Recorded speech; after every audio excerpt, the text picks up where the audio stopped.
masochist. I'm spontaneous. And they dogmatically My hold customers be getting dangerous with this bad arguments. outrageousness. I've played like this for so long, I'll be to stay like this.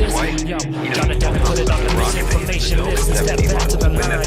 I'm crossed on my T's and dotted my I's, trying to redefine what is left on the inside. And that's just a bad argument to continue to use, or the wet soccer ball thing that Dell uses where To keep you in fear is the war that they wage on you. Just part of a system of lies that we're born into. To keep you in fear is the war that they wage on you. Can anyone guess what's coming next? Just how long do we remain locked down, vaccinated and muzzled with Big Brother's foot on our necks? This life is a test to put forward the best of you. That is the quest for you. Learn to be humble, you gotta grow from your slips and your stumbles. Forget what the media mumbles, then sit back and watch as the narrative crumbles. When all that you think that you thought that you knew was a lie. This is a war on your mind, body and soul. They're waging for total control. It's just a part of the system of lies that we're born into. To keep you in fear is the war that they wage on you. Just part of the system of lies that we're born into.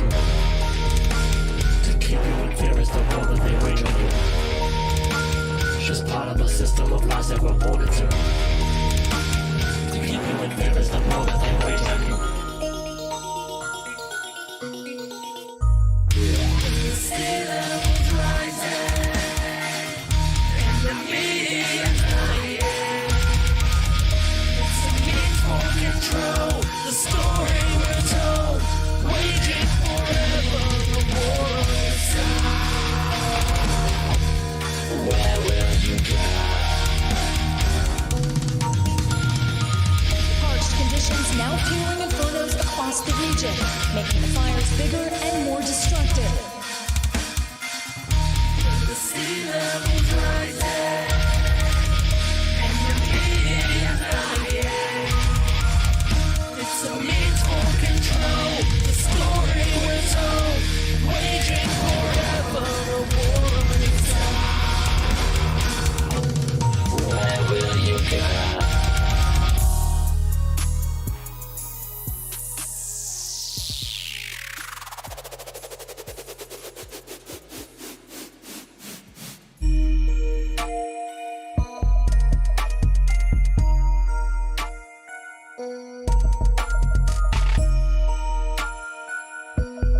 Okay, sorry about that. I had to cut off the live stream and reboot it. I guess YouTube capped it. We were live for like a week and a half straight. Anyway, let me open up phones right away and I'll put a list of topics on the screen. Thanks everyone who showed up early. I'm actually like 30 seconds early. Text message notifications should have gone out. There's intro music. We had Chief Crow playing just a minute ago. I'll put a link if anybody wants that track. Edge is in your mind. Didn't mean to cut it off rudely like that. Let me go ahead and put a link in the chat. Okay. And if you look on the top left, you can see it says live or replay, depending on what our whether we're replaying something or we're actually taking calls. So right now we are indeed taking calls. I'll put the number on the screen as well in case anyone here doesn't know. It's 833 311 1984. 1984 started on 311 in its most overt form, but it's always been 1984. Okay, a couple of the topics though. I did watch the new Flat Earth documentary. Eric Dubay wasn't in it, which is kind of strange. It was called Next Level, so we may discuss that one a little bit. Also, I think we can talk about the Jeff Bezos, his Tower of Babel, and the Man Who Fell to Earth is another thing as well. The Man Who Fell to Earth story, or movie, starring David Bowie, is now a Showtime series. And I watched the trailer, and there's a number of things about it that stood out. So if you look at the various composites that when we're looking at the space papacy, the space popes, you got Musk, you got Bezos. These are composites. We often speak about how Musk is a composite of Wernher von Braun, Willy Wonka, and Tony Stark. Well, Bezos is a mashup of Dr. Evil and the Man Who Fell to Earth. And there's a few storylines that connect the two, including Bezos' space program, and we'll get into all of this.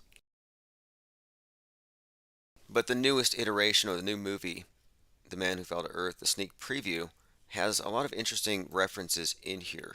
In fact, at one point, the individual who's basically a Martian describes himself as having raised himself from the dead, like Lazarus, which is a very significant tie-in to David Bowie, who released a track and a play, Lazarus, just before he fake died, which seems to be about the man who fell to Earth's return, or his ascension after his descent. And I think this character, who's in the new version of A Man Who Fell to Earth, appears to be a combination of Musk, Bezos, and Tom Newton from The Man Who Fell to Earth. A lot of nods to Bowie here. I'll play a few seconds of the trailer. Cosmic shape of every choice we've made. Would it look like a straight timeline? A staircase? Well, it looks like a good movie. I'll probably check it out, but it starts off with the stuff you would usually expect, which is disaster. They ruin their planet, probably because of capitalists or something. But another thing I noticed here quite early on is in the intro, they actually show the main character as a Burning Man, with all this talk about being reborn, being like Lazarus. And I'll pause on one of these clips. I don't want to get a copyright strike. This is protected propaganda, but I will be watching it and reviewing it. But the symbol of the Burning Man or the Phoenix is something I was talking about today. Here's the clip, if you can see it. It's kind of small, but you see him as he's burning while he's talking about being born again. And this reiterates the meaning of the Phoenix and the reset, and even how they use these repeated themes, like the man who set himself on fire in DC a couple of days ago. Was that just yesterday? His name was Wayne Bruce, like Bruce Wayne, a very Batman-esque thing, but this is very similar to after the Joker movie. He had the Joaquin Phoenix burning like a phoenix. We have the guy in the Ellipsis, also in DC, setting himself on fire. On the anniversary of the Burning Man festivals, Kanye West set himself on fire. So this is not a coincidence here. And these stories all do tie together, and the symbolism is very consistent throughout. Again, it's The Man Who Fell to Earth premieres actually tonight on Showtime. I'll play a few seconds so you can get an idea of the tone here, where he's talking as this CEO. Let me give you some background from Wiki, and you'll see the obvious Bezos overlap. This was a 76 science fiction film based on a 63 novel. It follows an extraterrestrial who crash lands on Earth, seeking a way to ship water to his planet that's suffering from a drought. And of course, he has to deal with the rich, the greedy, the capitalists, and all this stuff, because this is a recurring theme. The whole space program has always gone along with the environmentalist narrative, the fragile Earth that needs to be saved from the parasite humans. So, the story is about Thomas Newton, an alien, and that's played by David Bowie, who lands in New Mexico. So this is a tie-in to Jeff Bezos, who also is a hominoid, or humanoid rather, humanoid alien, possibly. But anyway, he arrived in New Mexico. So if you look into the characters, and this is where I want to show some of the overlap, the trajectory of their lives is what I'm kind of looking at too, because the guy who falls to Earth, this Martian, here we go, born in Albuquerque, New Mexico, January 1964, January 12th, okay. What was David Bowie's death date? Does anybody have that? I know he shares a birth date with Elvis Presley. January 10th was his date of death. Okay, I'm just looking into that just in case there's anything of note here. But the main point is this. He lands on Earth, and then he uses his knowledge of advanced technology from his home planet to patent inventions. And he acquires tremendous wealth. And he heads the World Enterprise Corporation. So the World Enterprises Corporation is basically Amazon, is my point.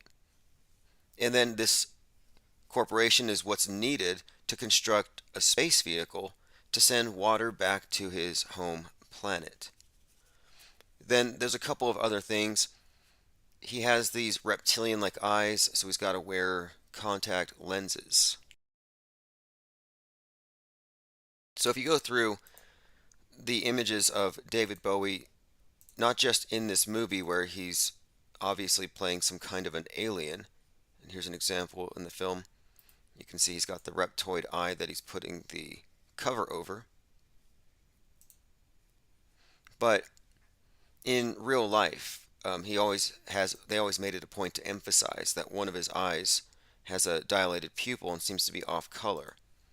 And this to me is all just symbolism. It's part of the character. Another thing about David Bowie is you cannot separate this character from the space program or from Space Odyssey and David Bowman. And the story of that character and his merging with the monolith and becoming a star child has everything to do with David Bowie, his music in the space program, the first music video. Musk sent the Tesla Roadster with Starman. So the Starman, Star Child, these are both New Age, Thelemic concepts that also tie into Space Oddity. And Space Odyssey, and again, this David Bowman, David Bowie overlap. So I'm just pointing this out that these are world stage characters that have some overlap. And just as Willy Wonka and Tony Stark lend some character to Musk's persona, there's a bit of Man Who Fell to Earth in Bezos, in addition to Nimrod, which we'll get into. Again, David Bowie pictures, just note the asymmetry in the eye. And now look at shots of Bezos, which isn't so much anymore since his recent cosmetic upgrades, but if you note, there does seem to be an emphasis on his left eye, and it's a very consistent thing. And I thought, does he have some kind of tech, an AVR lens? Something going on here? Lasers? Kind of reminded me of Dr. Evil. Maybe that's part of building that persona. And another part of Bezos, the Bezos construct, is in fact Dr. Evil. Like it's no joke. It's not. I mean, it's not insignificant that his rockets are notably now designed to resemble, you know, well, I don't know. It depends on what you want to give him artistic license, I guess. It's just aerodynamic. But there's no denying that Dr. Evil literally has rockets that look like dongs. So the comparison between Bezos's rocket and Dr. Evil, yeah, people make fun of it, but I'm saying maybe he doesn't have plausible deniability. Maybe this is in fact intentional. And I would actually suggest that the use of dead sun gods and all the phallic symbolism go hand in hand. So I think it's more likely than not that this is an inside joke. But the resemblance between Bezos and Dr. Evil, the bald head for sure, but also Dr. Evil has a scar on one eye. And he does this gesture where he puts his pinky on his lip, which might be another way of signaling the 666 if you look at it. You know, instead of with the middle ring and pinky pointed up, you could do this way as well. And I've seen, anyway, let's go through your comments. I don't want to get too far ahead. Joined by again D3342, a Lori Borealis, AK All Day 2323, that SOB, a Woodward, Zinvelis G Reg 85, looking in, A Garcia, Lando Rock, Truth Hurts 21 asks, does Dubé drink his own pee also? You know, I don't know. Dubé is kind of mysterious. I can tell you one thing about Dubé that hasn't been discussed in any of these documentaries. Eric Dubé knows who Q is, which this is a fact, and I can prove it. And he's been busted, not busted, but rather exposed as having, yeah, a pretty open line of communication with the MGTV, now known as George News, aka Q. So that's kind of noteworthy. It's also noteworthy that he's conducted interviews in mainstream publications like Forbes under a different name. The name Eric Dubé uses when he's not Eric Dubé, Jay DeCaspy. Jay DeCaspy. He actually deepfakes as some kind of Los Angeles-based underwear model. Okay, let's continue. Ellen Crooks is here. Battery 79 says, was fed the fake flat earther in next level? If by fed, because I think they might all be feds, I think you mean Flat Earth Dave. I wouldn't say he's a fake flat earther, but you know what I noticed about this new documentary is they didn't say the word dome once. They didn't mention the Bible. The flat earth in the past has always been constrained by this notion that we live beneath a dome and there's no more land, there's nowhere to go, and you might as well just sit around and go to Sunday school and study the Bible literally. And that's where it went. They just buried the topic as best they could. But now apparently they've all done a 180, and now they're all talking about more land as the best explanation for a deception in the first place, as though it just now occurred to them. It occurred to us on this channel. We were already going down this line of discourse in 2016, 2017. This was pretty much the main topic was, why would you assume there to be a dome? Like that's, or even a wall. You have a bunch of lost sheep, apparently. So they send out these feds, this is the theory, to convince the lost sheep that there's a wall around them. No, there's nowhere to go anyway. There's an ice wall. They might as well just study the Bible and make friends. There's a dome, nowhere to go. But now they've changed the topic for some reason to what's out there beyond the edge. And I think it's a good development, to be honest. I noticed too, they don't say infinite. They have a weird euphemism, like infinite outer space area, or not finite plane, or they really don't want to say the word infinite. I don't know why. I'm not really sure. Thanks, Battery 79. I'm not sure why the Godzilla noise isn't happening. Usually you hear the cracking in the background. Not sure. Anyway, appreciate the support, Battery 79. I actually have the night off work. I'm sort of like, kind of on call, and I don't know for sure, until about 10 o'clock p.m., maybe 9. We've been talking about gorilla deniers, the ice wall, Meme-mageddon. Jeff Bezos' Tower of Babel has been green-lighted, so that's been kind of the main topic of the day, because I've been looking into the character of Nimrod, who builds, and here's another parallel for you that goes along with this way that Bezos flaunts his wealth. He's on his mega yacht, showing off his lavish lifestyle, and he's kind of like, if you look at Nimrod, there's a reason why I used him in the thumbnail. It's like he's flaunting his wealth, but not only that, the modern day replacement for the vengeful God that floods the world, that judges man for his worldly ways, is global warming. So by even having a mega yacht, by even being a billionaire, which is unsustainable, he's basically challenging God, the globe. He's saying, I don't care global warming, I'm going to do my thing. Daring the globe to strike him down, daring some kind of retribution. And this is what Nimrod did by building his tower. And this is a reoccurring theme in a number of the recent movies and films, like Don't Look Up. The main theme there is just, these are the modern Noahs, these scientists. We have to listen to them and not to these people who are just trying to make themselves even richer. So I'm looking at this also as just symbolic. I don't think Jeff Bezos is actually going up into space, but I think it's all very symbolic. But he did launch on the day that man landed on the moon. And that's a significant day. I mean, think about the phrase, one small step for a man, one giant leap for all mankind. This giant leap for all mankind, I think, has to do with man collectively going from Earth and becoming, spacefaring, but going into the heavens, which is an incursion into the heavenly realms. And this is what triggers the whole thing being toppled. And the foreshadowing is built into this because he did launch at 9:11 a.m. on the day of Apollo 11. And so these two dates, or these two events and dates and timestamps, I think positively connect it to Kubrick as the common director of 9/11 and Apollo 11. And moreover, it's been heavily foreshadowed in Kubrick's work that the space station is going to come down, that is going to be the Tower of Babel falling.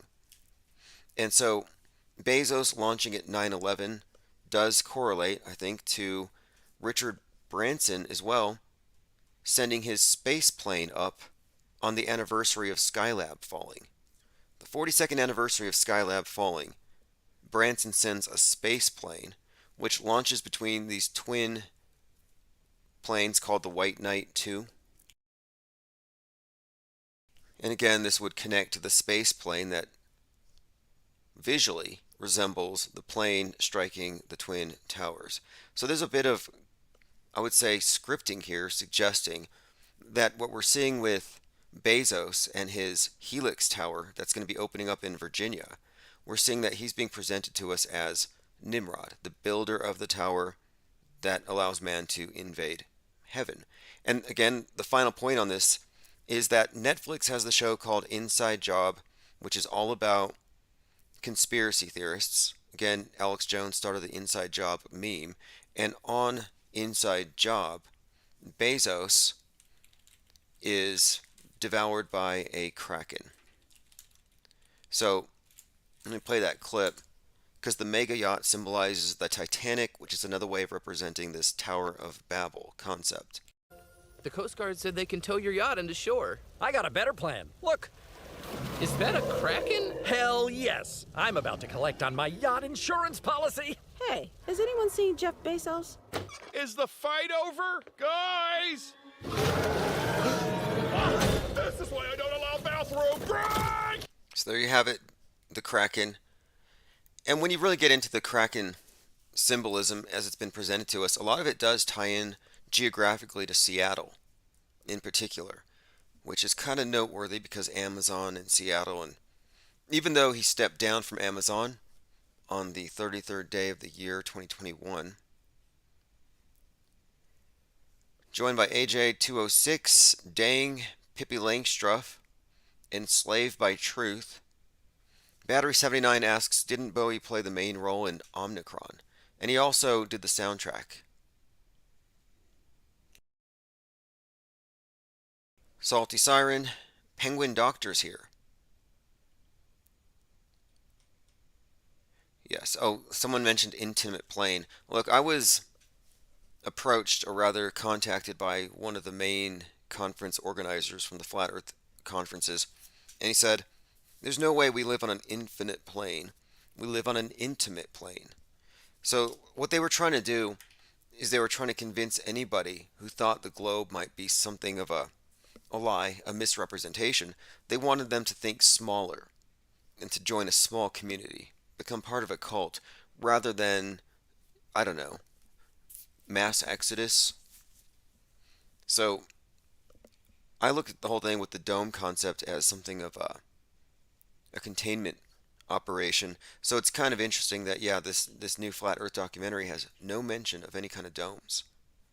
And we may go through some aspects to that documentary. There were some interesting things in there. I thought it was somewhat conspicuous that SODD TV was posing in front of some handguns with some MAGA style hats. And I'm like, why would some flat earther on a documentary by Black Sun Productions, and look up Black Sun. Okay, this is really interesting too. So the whole time that Hibbler from Hibbler Productions was being interviewed by Alex Jones, or they're hanging out and talking. So Hibbler's on with Alex Jones and Eddie Bravo, and here's a clip here. Hibbler ruined the podcast with Alex Jones. Tinfoil hat. Okay, here we go. Anyway, Alex was constantly calling him, or mixing Hibbler and Hitler, and he kept saying, "Hail Hibbler." Representing the people who believe we live on a ball. To know him is to love him. Alex Jones, how are you, Alex? That's right, Team Ball. No. I think we all live in Eddie. So, I mean, this is a really good podcast, by the way. I mean, I thought it was pretty funny all around.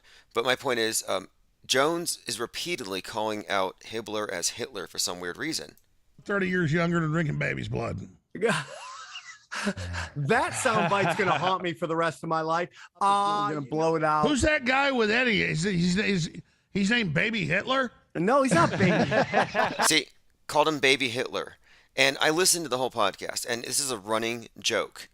In fact, they even invited Alex to go to, I believe, Float Fest and do a 15-minute comedy sketch. And they said, "We know you're not Bill Hicks, but can you do a comedy skit?"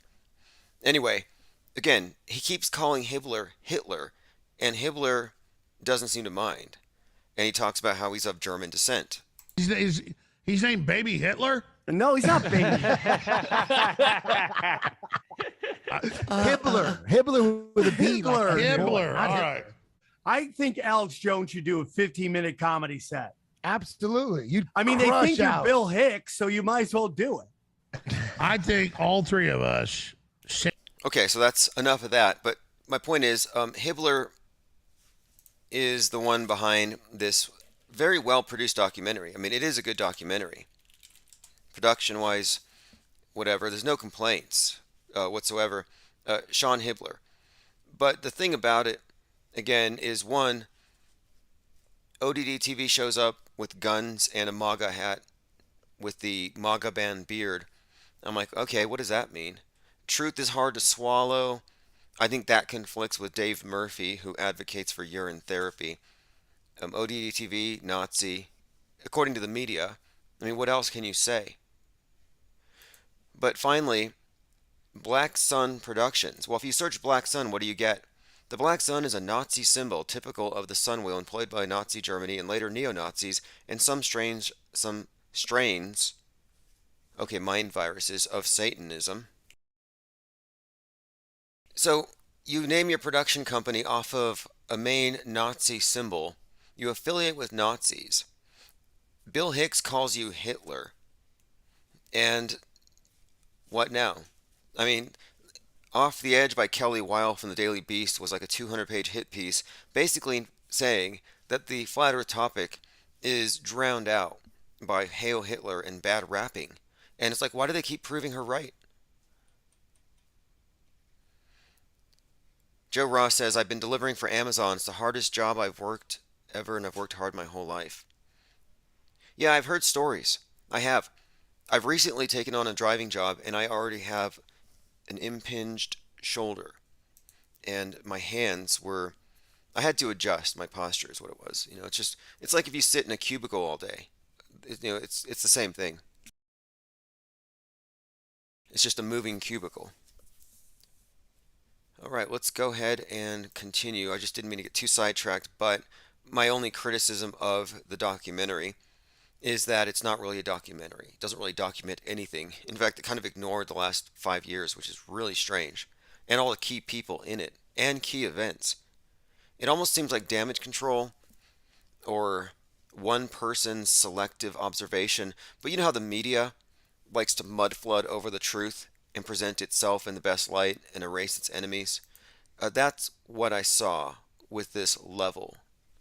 I didn't really see anything that was I mean, there's some good material in there in terms of green screen glitches, but does it do anything? I think the main thing, I guess, is it probably introduced the concept of the Earth being a potential, we'll just say the globe model rather being a hoax, but it doesn't limit it instantly to the idea of an ice wall. Although they're repeatedly offered money from Alex Jones to go check out Antarctica, and they keep saying no. Eddie Bravo is adamantly against going south. So is Hibbler. They say you can't go. That's their answer. You'll get killed. You'll be misdirected. They're not even open to the possibility. They're not even willing to get in a boat and go to the edge just to get a lot of attention to point out how you can't go. And so this is a very gatekeeperish documentary, if anything. Why are you even discussing the notion that the most compelling explanation for a false model of the world would be to constrain human migration? Why would you even posit that and then say, oh, but you can't go anywhere?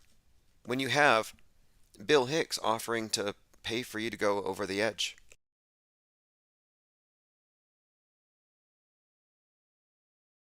Okay, so we've been talking about the man who fell to Earth.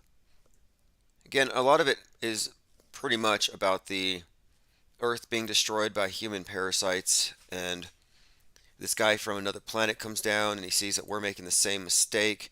Again, here he is in the movie, in the trailer, burning as a Burning Man. Valley of shadows. And become... I had to step into a new skin.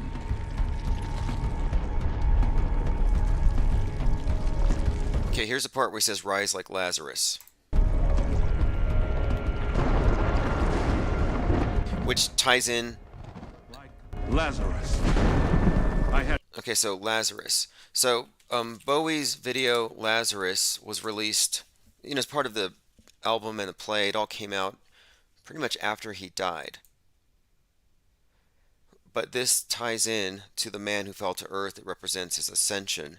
So, Lazarus, released on 17 December. It was the second single from Black Star. And of course, Starman, Starchild, this is the Space Odyssey connection. And of course, Starman is the guy in the Tesla Roadster. Okay, so in addition to its release on Black Star, the track is used in Bowie's off-Broadway musical of the same name. And when you look at these meta-scripted characters, you find that they're often interrelated. It is noteworthy to me that Bowie and Elvis have the same birthday. Elvis died at 42, David Bowie, DB, 42. And the number 42 is generally associated with falling. And there's even more here in the Man Who Fell to Earth trailer worth looking at that has some very heavy Saturnian symbolism. I'm going to pull this trailer up again. It's on Showtime. It's premiering tonight, and I'll be watching it because I've already discussed, I've already talked about this Man Who Fell to Earth and part of the Bowie storyline connected to the space storyline and even connecting to Bezos and the trajectory of his life, building this big corporation so he can afford to go to space. So after he rises like Lazarus, he becomes this tech billionaire, and he compares himself to Willy Wonka, which is kind of noteworthy because if you've noticed, Elon Musk has been trying to associate himself with Willy Wonka, with his boring company, purchasing Gene Wilder's house, toying with the idea of producing candy, and then his eccentricities. He's very much like Gene Wilder in some senses on purpose. And in The Man Who Fell to Earth, in the trailer, he compares himself to Gene Wilder for a moment. My desert bunker, which is shaped like an egg. They call me a tyrant, a king, a tech god, Willy Wonka. A tech god, Willy Wonka. So I haven't watched it yet, but I can already detect that there is something of an amalgamation here of Musk and Bezos kind of built into him. Again, Lazarus is an obvious connection to Bowie. And what he does here, though, is he walks up to this box, and it is a six-pointed star. So this is a Saturn reference. It's a hexagon. And of course, Black Star, the Bowie album, has Lazarus. And this is an individual here who's something of a star, a tech god, and he's a man who fell to earth. So there's some interesting connections here already just in the symbolism on this trailer. Well, today, this one drops the R. In this box. I also want to point out that the Burning Man festivals, there were 33 of them, they were happening at Black Rock City, Nevada. So Black Rock City, Nevada, Burning Man for 33 years. They interrupted for COVID, but then last year, on the anniversary of where you would normally have a Burning Man festival, Kanye West, a rock star, sets himself on fire. And so this Phoenix ritual thing tying into this character is also noteworthy. And again, he's holding this symbol of Saturn, this black rock in his hand. I hold the next step on the great timeline. But before I show you what's inside, I want to tell you my story. So this, to me, also reminds me of so many ways they've represented this symbol, but I don't want to get off track. But if you ever looked into the Hellraiser series, the lament configuration and the character of Pinhead, this psychopomp, has a lot of interesting Saturnian references. But I'll be doing a review of this now that it's premiering. Again, it's a man who fell down to earth, or the man who fell to earth. Okay, let me see. I'm going through your comments. Angst G says Lazarus creepy video. Yes, I would say so. The David Bowie album, Black Star, all around is somewhat creepy. I guess you'd call it jazz or gothic rock. Let's see. Lazarus is a swan song, according to his producer, a self-epitaph, a commentary on his own impending death. I mean, how often do we have musicians mentioning that they're about to die in their latest tweets, their latest Instagram posts, in their albums? We recently discussed Prince. His death anniversary was just a few days ago. And there are some connections between all of these death fakers. They exist in the same fictional universe. The official music video for Lazarus was uploaded on 7 January. Now, he died 3 days later. His birthday, again, was the 8th, which is Elvis's birthday. And Elvis had a song before he died. I believe it was also called Black Star. Okay, so they say he died of cancer, I believe 69.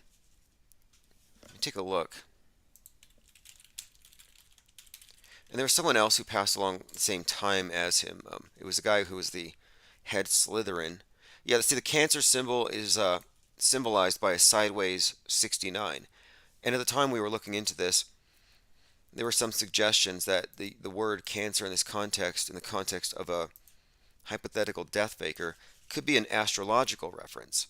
Because just as the sun hangs on the cross for 3 days on the winter solstice, during the summer solstice, when it entered the crab, we're talking about an astrological symbol, Cancer, it moves sideways like a crab for 3 days. And in the video, you did see a lot of this. Like, as you can see here, he's posing like Christ. So I'm more likely I'm more likely to conclude here. I would say that this is a symbol of a sun worship reference. It has to do with the astrological significance of the symbol 69 and Cancer, the zodiacal symbol, not a terminal illness. In fact, like Lazarus, so Lazarus comes back from the dead, and after Bowie died, several days later, he came back dressed up as one of his producers, Jack Stephen.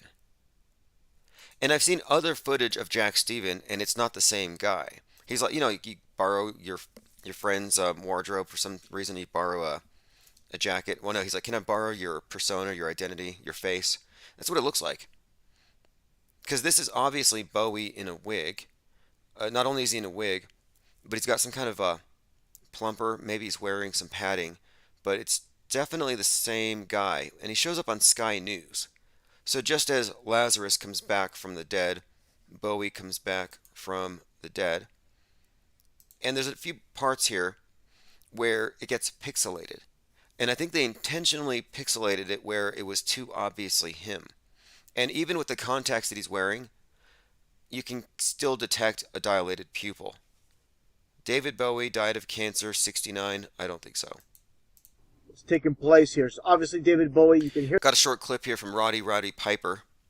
the voice, the mannerisms, and also note where he makes a mistake and he stumbles a few times, and he refers to himself as David Bowie, as I, when he's asked questions, as a music executive, but he's talking like he is referring to. He says, when David Bowie died, a part of me died, which is what you would expect him to say. And you see this grin on his face? You know what? Eating grin. Like, what is that? It's Duper's Delight. Of Fortune Music. It's actually Fortress Music. Fortress Music. Okay, now you see the pixelation over his face? Now, I saw this when it first aired, and I was like, wait, why are they airing this if it's so badly pixelated? Well, I think they did this to cover up. And even here, it kind of looks like the trademark David Bowie image where he has the lightning bolt over one eye. In Jack Stephen, he is director of Fortune Music. It's actually Fortress Music. Fortress Music. Yes. Do beg your pardon, Jack. Mind. Fortress Music, and worked as in the music industry as an executive in the Bowie era, and also Bowie's fashion sense we're going to talk about as well. It's influenced the era. And Lizzie Zeta, fashion stylist, is with. Welcome to you both. Apologies again, No Jack. problem. I mean, but perhaps first sum up how you felt this morning when. Okay, here it is. Here's where he says that a part of him died when David Bowie died. Yeah, it's because the character that you were portraying. When you heard this. I was just saying earlier that I actually felt that part of me had died. I mean, I have to say that's how much an influence he is, I think. And again, more pixelation covering the obvious resemblance. So this has been covered at length, but it is consistent with the storyline, Lazarus rising from the dead. Going through some comments here. Rich Flat says, Neil Tyson says you can't see the Earth curve in Bezos' flight. Is he implying the video of the curve is faked? Well, they mix and match, they're so ambiguous about it. And these days, it doesn't even matter, I don't think. I don't think people can tell the difference. We've passed the point of no return. If you can't see through some of these bigger psyops, it's because you've been visually dumbed down. And I think someone who gave this away recently was Douglas Trumbull, who did special effects for Space Odyssey. And he said that the organic effects look so much better and they age better than the digital effects, which don't look as good because it's still a medium that's just developing so rapidly. And so, my point being, we have generations growing up on digital only, not organic effects. And so I think this has impaired their ability to see through the BS. So I look at many examples of videos on Twitter. Starship lands and people are amazed by it. Their jaws are dropping. They're having their overjaw effect. They want to go to Mars. They're making life plans to give up everything and go work for Musk and make candy in some space gulag. And then someone at the bottom after 2 million views and retweets is like, guys, this is CGI, right? The thing is, you can't tell. It's just not possible. So Smarty Pants says, oh, that's not him. Yeah, this is not supposed to be him. This is actually supposed to be Jack Stephen, not David Bowie.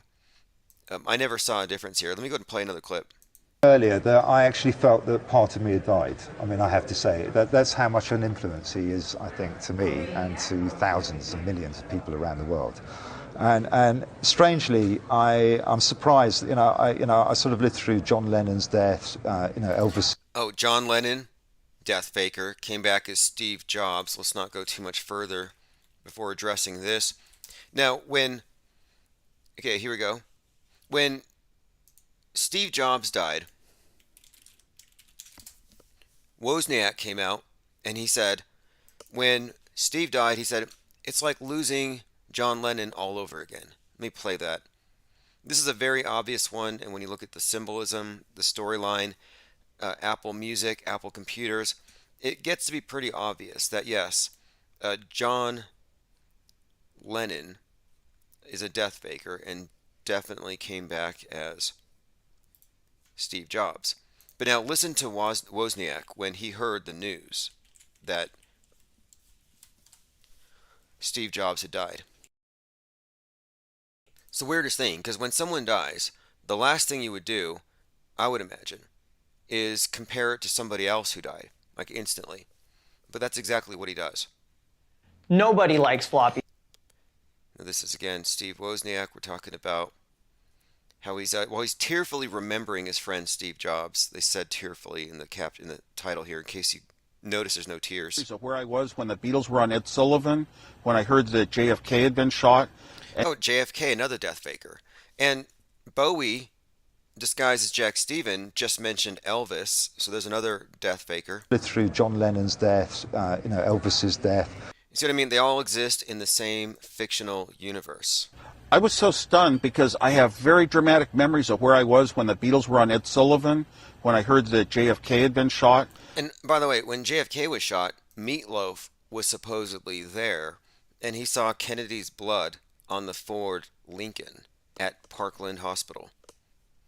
So again, backstagers, they're all part of the same script. And I'll never get this memory out of my head, just where I was, just getting a phone call from a reporter. And they just said, have you heard the news? And I instantly knew what that meant. And that was just a total shock. Like, what do you say? It's like the world lost a John Lennon. So the world lost a John Lennon. Okay, again, look at John Lennon and Steve Jobs. What is that? Sounds like a joke. Sounds like he's reciting something. But again, the death fakers, they refer to each other as legends. I've seen a lot of key words that they use. And the 27 Club, they're not always 27. There are often other hints. I'm not sure exactly what that number means. I mean, it may have something to do with Saturn Returns. I don't know. All right, let us continue. We're talking about the new movie, The Man Who Fell to Earth, in the context of Bowie, David Bowman. Of course, David Bowman, we're talking about from Kubrick's work, and David Bowie. The resemblance here, or the similarity, I think, is in the bigger trajectory of their world stage characters.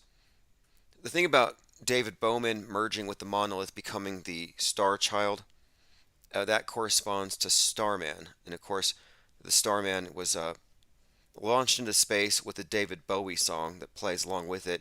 And it's also an anagram for Mr. Satan, which may also relate to everything else here. Starman, David Bowie track. There's also a movie called Starman, answering a NASA message intended for aliens. A man tries to... Jeff Bridges. It's Jeff Bridges' movie. So many movies about alien contact, and this is like a replacement for, I think, Angels. There's the Promise of Salvation. They're, super high tech. They can cure all things. They can solve all things. I mean, the alien in The Man Who Fell to Earth forms this big corporation and becomes the wealthiest man. Look, Elon Musk's Tesla Roadster dubbed Starman. And now this one has the Bowie tie-in, which is essentially also therefore a Kubrick tie-in, because again, the Bowie character I think it definitely corresponds with the David Bowman and the Kubrick trajectory, and they even played Space Oddity during the Apollo 11, like during the BBC presentation of it. Okay, so there's a mannequin in the Tesla Roadster, and on the dashboard it has "Don't Panic," which is a reference to Hitchhiker's Guide to the Galaxy, a movie obsessed with the number 42. Another 42 connection. This to me was a major disappointment. Just that it's such an obvious hoax. There are so many ways you can call this thing out. There's even an actual frame in the presentation where you can see that they're in a movie studio. Like they kind of give it away. But I was so disappointed that no one had any kind of, I don't know, skepticism at all. It was like, take that, flat earthers. And I'm like, take what? It's a cartoon. The dark side of the earth is dark.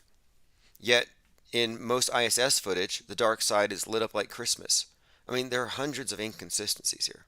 Plus the bubbles. If you watch the video, there are bubbles. I mean, part of this is shot in that desalinated pool where they do the ISS. That SOB says that's definitely him. Yes, it is. Steve Jobs definitely exited stage. Legends never die, says Lean Dion. Yep, they mostly fake it. The last album by Bowie is called Black Star. Yes, and of course, Lazarus was a self-epitaph. It was a rest in peace me. He knew. How did he know? And the Elvis connection is noteworthy, the Elvis birthday being consistent, Elvis and Bowie. You know, there's this channel, Jurassic Liars 26, and he's picked up on a lot of these various storylines that have to do with Elvis and the whole vax thing. And he's picked up some interesting things that are all connected through birth dates. Like, on Bill Gates's first birthday, Elvis Presley got a vax on TV live, October 28th. But he sewed together all these different aspects to it, and it seems like that there is definitely a discernible script if you can recognize how they reveal who the characters are. And so the death dates and the birth dates are highly significant, which makes sense considering that it's all astrotheological.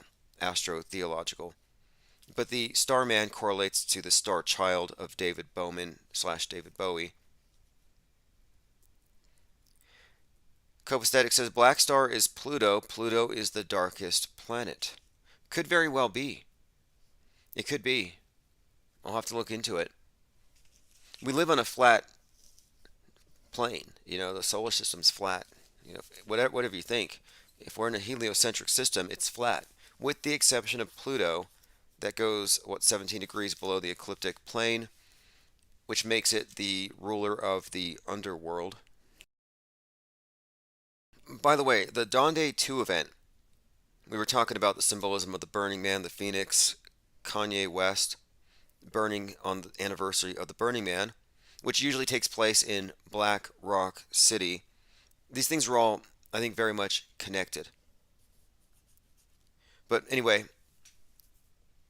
this Tesla Roadster and space thing, I've been, you look at the symbolism of David Bowie, David Bowman, and the Black Star, and then here you have this new movie, this time played by a different actor, but he brings out this black six-pointed star, a hexagram on stage. I think it all ties in pretty well, though. I'm not quite sure where it's all going. I have a few ideas. But you can't really separate, any of these death fakers. They all live in the same fictional universe. There's no way you can believe that Musk and Bezos are in any way somehow competitors or against each other, because they're participating in the same ruse. Their special effects aren't in competition. You notice? It's not like Bezos is coming up with better special effects and making the rest of these guys look crazy, because they can do anything. They can literally do warp speed. I mean, anything you can do in computer animation, you can just present to the public. So they're somewhat constrained. They're on this stage together, obviously sharing the same quote technology or special effects. Ellen Crook says David Bowie is born Davy Jones, same name as the frontman for the Monkees. Black Star is a reference to Saturn according to Judaic beliefs as infinite muse. See, I would more say it's Saturn. I've been thinking about this because you have the closest luminary, the brightest, the sun, and the furthest in this context, you would say the Saturn. And the idea in the myth of Saturn brings the darkness. Saturn is the dark. The sun is the light. You have this duality. You know, Luke Skywalker, Darth Vader is one way that they portray this. But the sun god is always dying, and the night wins for a time. Then he's reborn. But I think that Saturn and the sun might be the twin poles, the opposites, the black and the white, the light and the dark, positive, negative. It may just be that. It would make sense. But now the David Bowie thing, his death, his posthumous Broadway play where he's Lazarus and he rises from the dead, and then he shows up on the world stage. Yeah, this is all very consistent with these death fakers. They love to gloat about it.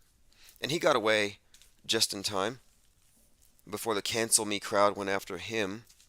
There's some interesting things in his background.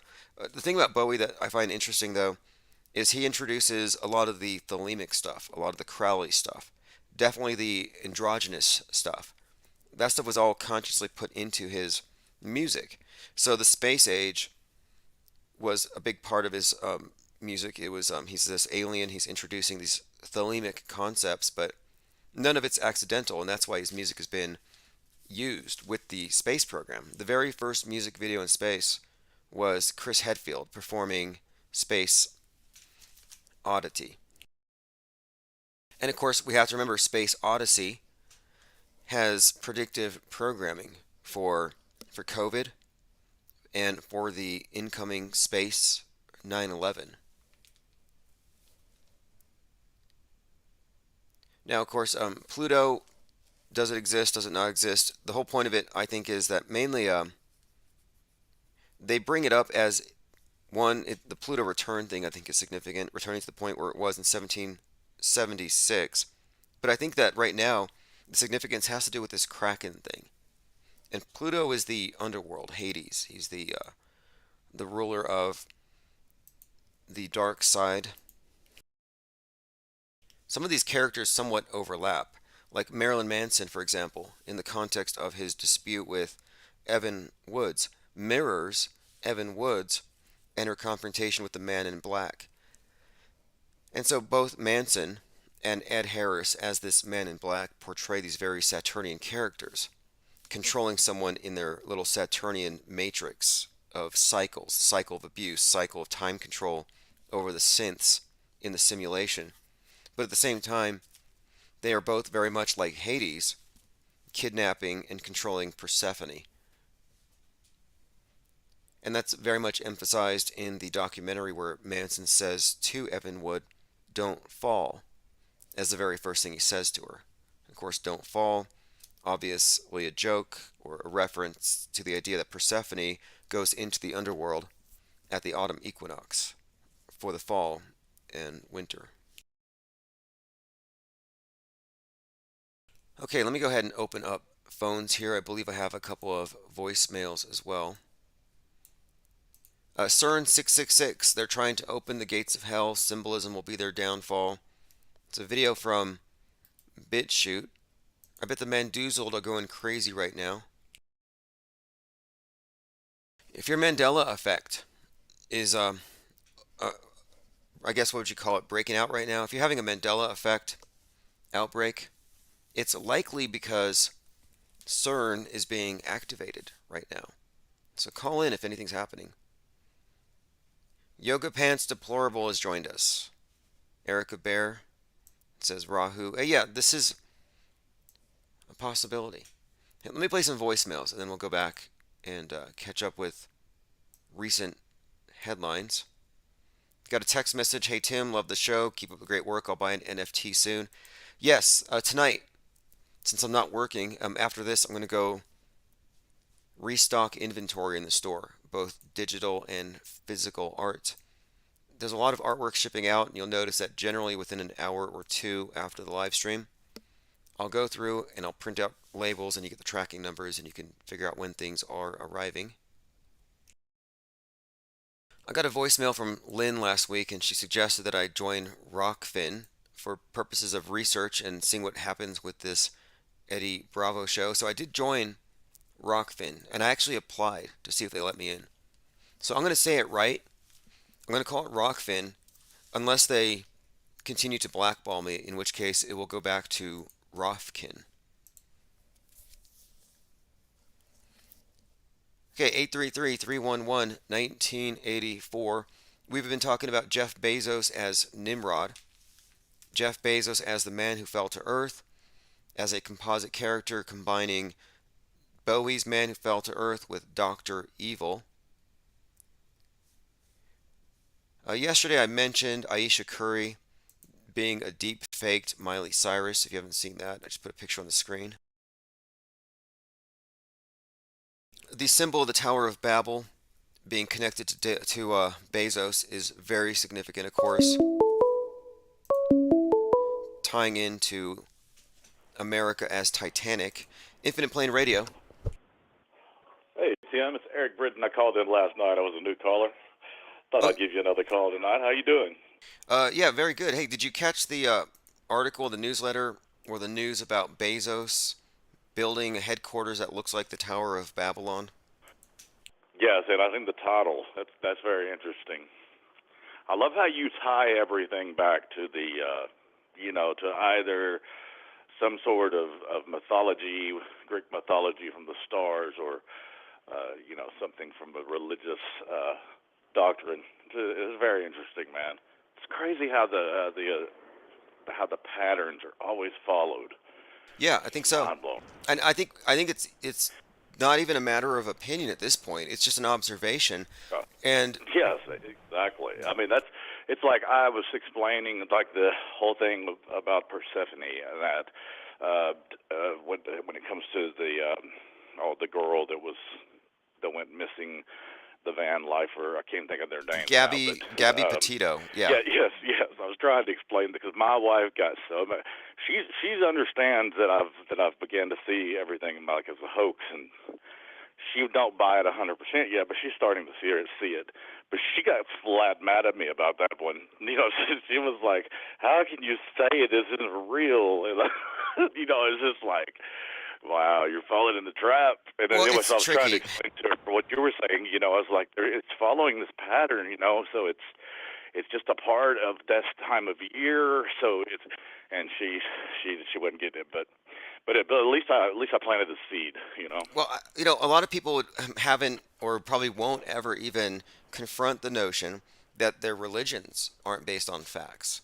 That these are stories, that these are interpretations. And so they think the news is completely objective. And so if you start off with that, you would never arrive at any of the conclusions that we've arrived at, which is fine. I'm not trying to convert. However, you can point to things like Jussie Smollett, and the media's immediate reaction was to embrace the story as real. And until it came out as fake, people treated it like it was real. So that right there shows you that if you accept the face value of their stories, you're likely to be duped. And how many times are we not privy to the fake news? Have we already seen all the hoaxes? Have they exposed it all? No, of course not. They bury these things. It's like I've just now come around to no one cried, no one died on 9/11, and it's just because I've always had one of those gut feeling and minds that didn't believe what I was seeing on the news. I've been that way for a long, long time, but not to the point where I was seeing it correctly. Like when 9/11 happened, of course, my first gut reaction was, "Oh, it's an inside job. We did it," But I still thought people died. I still thought that it was real. That and then it just over time, it's just taken years for that programming to break down, and now I fully understand what what That's a you tough say when one. you say It's no one weird, cried, no one but died. it's difficult to let go of the idea that they were actual victims when you emotionally responded and even grieved or whatever, which some people probably did. Yeah. And then I know people who they're like, oh no, that was obviously a hoax. That's a hoax, but that had to be real. And it's like, why? And the main point I make here is that the mainstream media does represent, I think, the new state church, and that's why they give us myths and stories. Yeah, and, it's like to me, it's like almost, it's like you say, if you can't go somewhere and actually physically validate something, that with some physical evidence, then it's okay to go ahead and allow it to possibly be a hoax because, and it's like with news now when it comes to like local news, like there's a news station here in this town. I live here in Arkansas, and it's like I could go to down the road if they said a building burned down or something, and I could physically go see if that happened and go, okay, that was a real news story. They reported the truth as far as I know from what I can see, But when it comes to these worldwide news broadcasts, when they're verbatim brought to us with the same script on every news channel in every state and every country, those it's just impossible. And you can't, and when there's no way to actually physically go see if what they're telling us is true, and especially with stuff like the space program and different things, it's just ridiculous. You can't prove it. So have you seen those montages where they show you how all the small local newsrooms across the country will read the same script? Yes, like it'll be in the same. Oh yeah, exactly. It's crazy. The thing is, we have, I think, we have made an error, a philosophical error, maybe a logical error, when we accepted the burden of proof for media claims. Where I think it was right after Kennedy was shot, anybody who questions the news is now a quote conspiracy theorist. Whereas they're the ones telling the story. They need to bring the evidence, and the public standard of evidence has been lowered so far that we're just collectively being lied to. And those of us who see through the lies still have to go along with the big ones. We have to go along with the mob. We have no choice. 2020 proved it. And it's like, I was talking about this today with my wife. It's like, okay, Kennedy, that whole thing happened before we were born. I DoorDash. I was a part-time job, and I was listening to something today while I was writing orders about Martin Luther King. And it's like these stories about these people that were assassinated and stuff in our past before we were born. I was like, their life stories and the whole thing about them getting killed and all that. I was like, it's just too perfect. Like it's a book, like it was written, for us to enjoy as entertainment, but it just don't ring as real to me, like it doesn't taste right. It doesn't pass the taste test with me. And look, people assume things. They assume that JFK was shot and their grandparents saw it and their great-grandparents watched it. Well, no, it wasn't even on TV until Geraldo Rivera aired it like 12 years later. See, and so why do our parents misremember? See, I told my wife, I was like, what if the illusion is so strong? I was like, this whole thing is, I was like, what if our parents are actually in on this? You know what I'm saying? Like, what if they are actually, part of this whole thing? Like, it's crazy, man. But I mean, it just don't make sense the way that like the older people in my family and stuff will try to tell me that this is the way it happened, and it's right. They're misremembering. It's crazy. It's funny. It really is. And misremembering is a good way of describing it, because I always talk about the Mandela effect conspiracy theory, because it shows that people don't know how your recollections can be somewhat malleable, and we have to make a distinction between what you actually remember and when you're recalling someone else's account of something and just assimilating it. And a lot of people they take secondhand information without vetting it. But and I don't. Yeah. I would have never found you more than likely if I hadn't jumped on the flat Earth wagon for a long time, and so I'm glad I did. But it was it's just sick to me how flat Earth, has been. I mean, I realize now that I was duped by that, by many of the ones that people I used to listen to that I know are working with the system. You know what I'm saying? Like some of those guys, especially the ones with that A map and all that. You know, I know that there's issues, and it's like I didn't see it at first. You know, and it's the flat Earth, and then this Mandela effect. You know, the way that they're acting, like especially attacking you over questioning it. It just, man, that's red flags, man. That's bad. You know, if they'd have kept their calm and been like, okay, you don't have to believe it, you know, and just went on about their way, you know, I'm more cool with casual people that don't overreact to things. You know what I'm saying? Like, and that tells me that they're not trying to hide something. Well, we did some investigation on this channel. We met people, and it turns out that the first conference organizer, the main speaker, was known. He dated Jimmy Kimmel's sister, and at the final conference they had, the organizer invited Jimmy Kimmel's people in to sabotage it while pretending to not know that they were because they were ABC News. Like, I guess they disguised themselves as ABC News. He pretended not to know. Anyway, no, basically the people who looked into the topic were corralled by a lot of, I believe, MSM connected plants for the purposes of making them stick with this idea that you're under a glass dome and this is biblical literalism. And I kind of think biblical literalism's a trap, just like media literalism is a trap. You're going to believe everything you read in the Bible literally. You might as well believe whatever you see on the TV literally. There's a problem there. There's a logical error. Yeah, and that's the dupe. Yeah, so it's so crazy. Like I mentioned last night, I grew up in a Jehovah's Witness family and very indoctrinated, very, very, you know, studying the Bible and these literature magazines and stuff weekly. My whole childhood brought up that way, and I could always tell that, you know, they call what they teach the truth, and I knew that it wasn't the truth. You know, I was like, come on. And it took me. I had my whole family disowning me because I left that religion, you know, and then years of deprogramming myself to realize that it was nonsense. You know, I mean, because some of that stuff, man. I mean, it's got to be some government like studied brainwashing techniques that they use with the literature with that organization, because it's hard to break free. Like you were talking about the military being culty. You know, it's the same way with them. You know, they know what they're doing, that they can get in your head so deeply. You know, I had a landlord that was.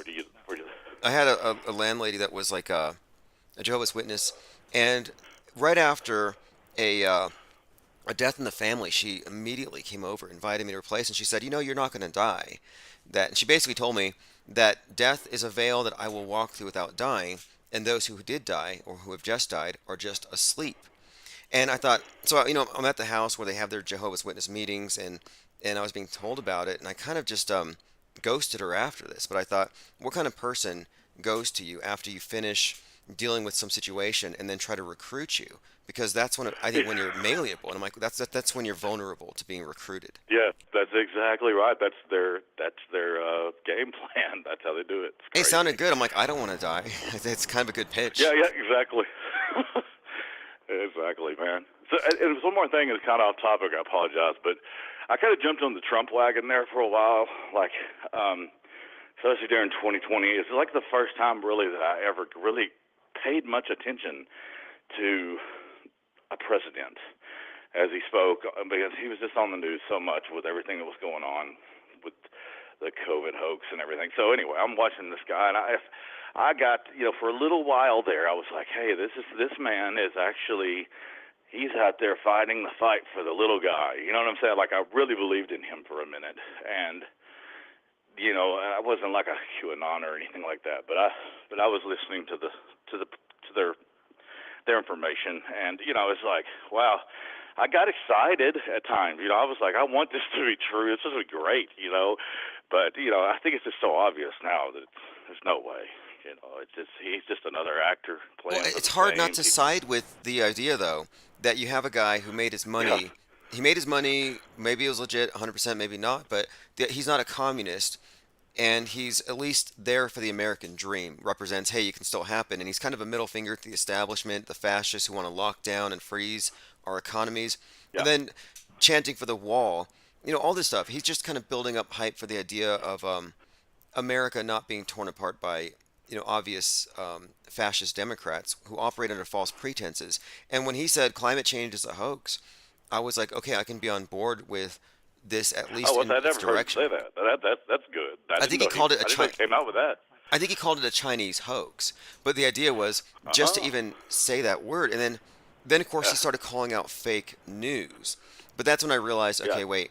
When he says fake news, it means Democrat news. It doesn't mean psyops. So he doesn't quite take you out of the world stage. No, and that's the thing. It's like I got caught up in him so bad that I was like, man, I really was starting to follow him, and it's like, and now I'm like feeling kind of heartbroken, disappointed, because I'm like, man, I know that he's just another. I know that he's not going to stop anything. He's not going to. He's not going to actually do the things that we want him to do if he's that hero. You know what I'm saying? Like, because he's still on that world stage and still a player in it, even if he is outing a lot of the things that we don't agree with. Like it was kind of like a heartbreak for me for a little while. It still is, It's nice to think he's a rogue. I hope he surprises me. Like, I kind of hope he surprises me. Yeah, it'd be nice if he's a rogue. And that he's just sending out dog whistles, little hints like, yes, I'm on your side. He's a wink, a 17. And so it's a very good pitch. The fact is, though, the QAnon story can't be separated from the bigger psyops like 9/11. I think it has the same authors. So I'm not quite sure what it all means, where it's headed necessarily. But, I don't think the guy's an autonomous actor going against a deep state. I think that he's part of the story. And we'll see, though. Yeah, I guess we'll see how it plays out, man. All right, appreciate the call. Man, I appreciate you letting me call in, buddy. You take care. Awesome. Call back anytime. All right. New caller there. Yeah, the Trump pitch is a very strong pitch. It's better than how dare you. It's better than shut down the economy. It's better than the New World Order's church being fully implemented, as this new utopia. One size fits all. A crack pipe in every pocket. But no, it's mostly, I think, an illusion. A Space Force would almost guarantee that.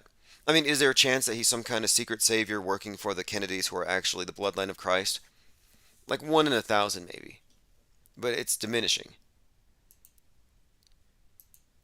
And I also think you can't separate the QAnon thing from the obvious implementation of a cult ideology, church universal triumphant, that General Flynn has pretty much brought all of his people into, his QAnon inner circle. They're all part of it. They're all praying to the angels of the 7 rays or something. Trumper thinks Princess Diana and Jackie O are alive and helping to rule the world, and knows gematria. So we've played some of these first of all, clips. I'll play a short clip again here. This is true. They do believe this. And this does tie in fact, to the Church Universal Triumphant, who had this belief in ascended masters, people who die or fake die, but remain accessible to you if you can channel them in order to help humanity overcome the darkness and the workers of darkness. So you have the great white brotherhood that you invoke. Well, here you have the white hats fighting the deep state, and your death fakers like Jackie O and Princess Diana as the ascended masters. Y'all are so cute. I love the outfits. I would like detailed explanations on every single shirt. Ready, set, go. Right? So, living, and we know living, ruling the world, and you don't take down evil by being quiet or silent, right?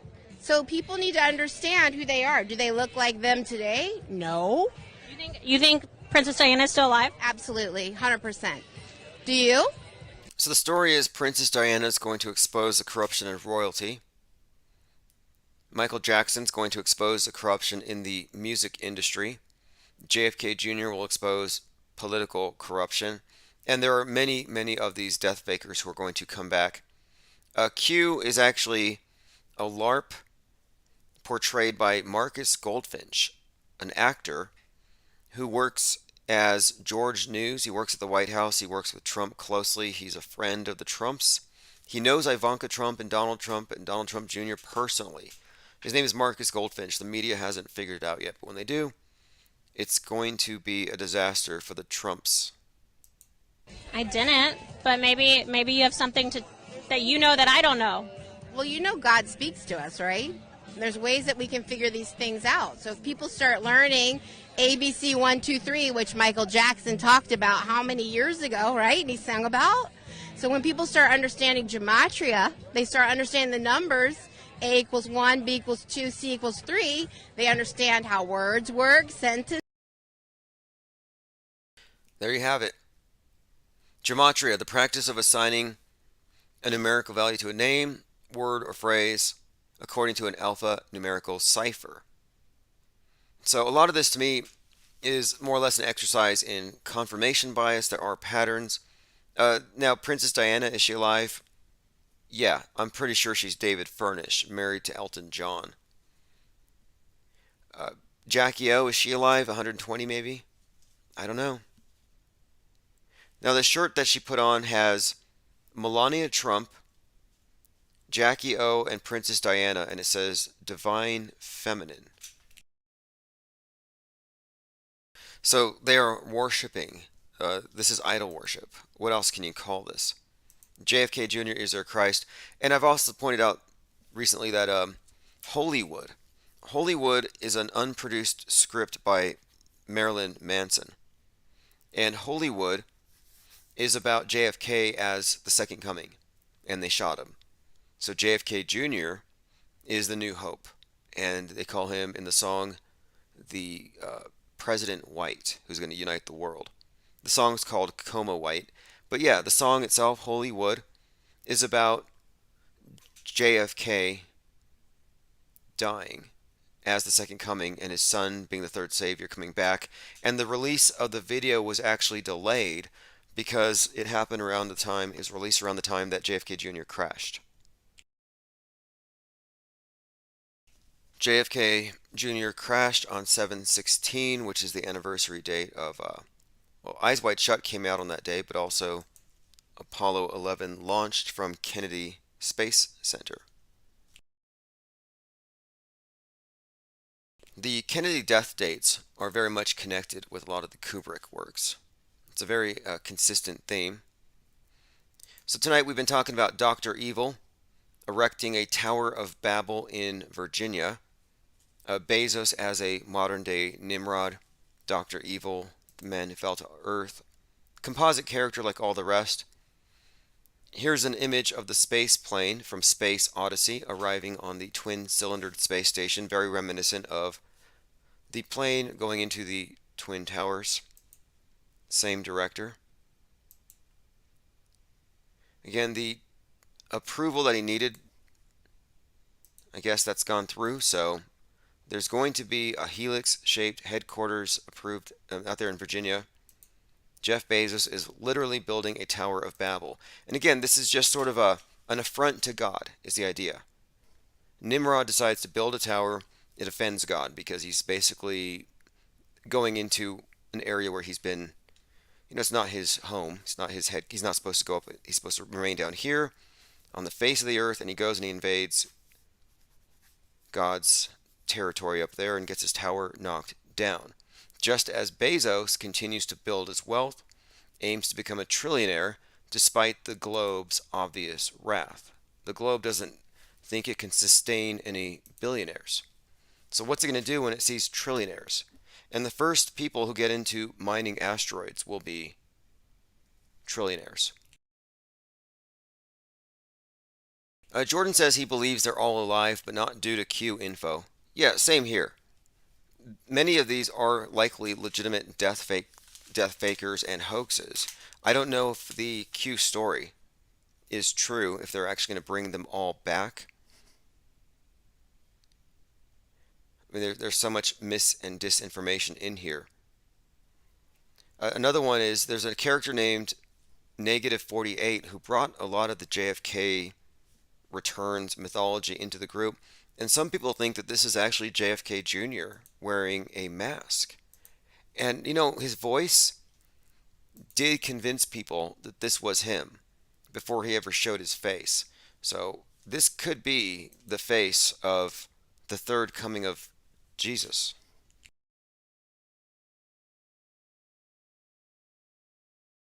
All right, let's see. Phones are still open, 833-311-1984. Let me go through the rest of the notes that I took. Mostly we were discussing the composite character known as Pope Bezos. Tom Cruise is trying to play Doctor Strange. I touched on this earlier, and this is very significant. Doctor Strange is essentially Jack Parsons. Jack Parsons had his high priestess, Marjorie Cameron, also the Scarlet Woman. So for Doctor Strange to be in a movie with a character known as Scarlet Witch, not a coincidence. That's a Marjorie Cameron reference. The greater significance, of course, here, I would say, is that if Tom Cruise wants to be Doctor Strange, he's identifying himself more or less with Jack Parsons, which plays into this bigger space drama. Jack Parsons, by the way, blew up at the age of 37 in his laboratory, another fiery death associated with this space program. Nimrod is a biblical figure mentioned in Genesis and Chronicles, the great-grandson of Noah. So this is the character. And from WorldNet Daily, I came across this article and it gave me this ad. Are the ancient stories in the Bible actually a template for what happens in the news today? And I can say unequivocally yes. But I don't think it's God speaking to us. And the advertised book there leaps to that conclusion. That, yeah, you can find God speaking to us in all these pop songs. No, I'm sorry. You're not looking at the God speaking to you. You're looking at whoever's writing this stuff. To immediately think that some advanced technology is from the gods is not very advanced thinking, and it's very fallacious. You would call it the God of the gaps explanation. I can't explain it, therefore a higher power, when the higher power has not yet been established. Again, wanted to bring this up. When Bruce, very similar to Bruce Wayne, set himself on fire in DC yesterday, and he's dead now. It was a climate change protest. Here's Joaquin Phoenix burning like a phoenix after real-life protests for climate change. The Burning Man that burned himself in DC was 33. This was in 2019.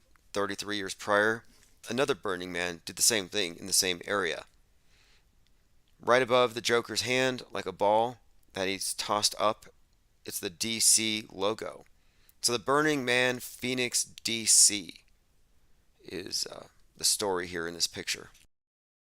So for this guy with a name like Win Bruce to go to DC and set himself on fire for climate change is beyond coincidence. This is, again, a ritual. And so I'm kind of suggesting here that the burners, the chaos agents, the ones who bring about the destruction, the ones who were engaging in the rioting after the Joker movie, were from the left. So this time, following the Batman movie, I think the scripting is pretty clear that we're going to expect more right-wing style terrorists, more Riddlers out there. And again, the subway shooting, the entire thing was scripted to go along with the new Batman movie to help convince the public that yes, we are actually looking at a new threat. Now here's the article. A Colorado man lit himself on fire in DC in front of the Supreme Court building. His name, Win Bruce of Boulder. Last year in Boulder, we had that King Soopers shooting on 3/22, a super day for a psyop. Thrustazar says Doctor Strange is tall. Is that why Tom Cruise didn't get the gig? They could CGI it, couldn't they? That would be a deal breaker. Just the fact that he's attaching himself to that character. Mike Tyson punching the guy on the plane, fake news. A witness there said that those injuries wouldn't have been from Tyson's fist, that he wasn't punched hard enough. So looking at Will Smith and Mike Tyson and these headlines, I think all attention is pretty much good for your ratings. And I'm pretty sure that's the intention here. It's a PR stunt. I'm trying to come up with one of my own. Not quite sure what yet, but it seems like a good strategy. The American people don't believe anything until they see it on television. Richard Nixon. Then you have William Casey. We'll know our disinformation program is a complete success when everything the American public believes is false. Yep, I would say mission accomplished. David Bowie, Death Faker, Lazarus reference in the new Man Who Fell to Earth. Not coincidental. That black stone, black rock symbol, the hexagon, worth looking into. I'm going to watch it.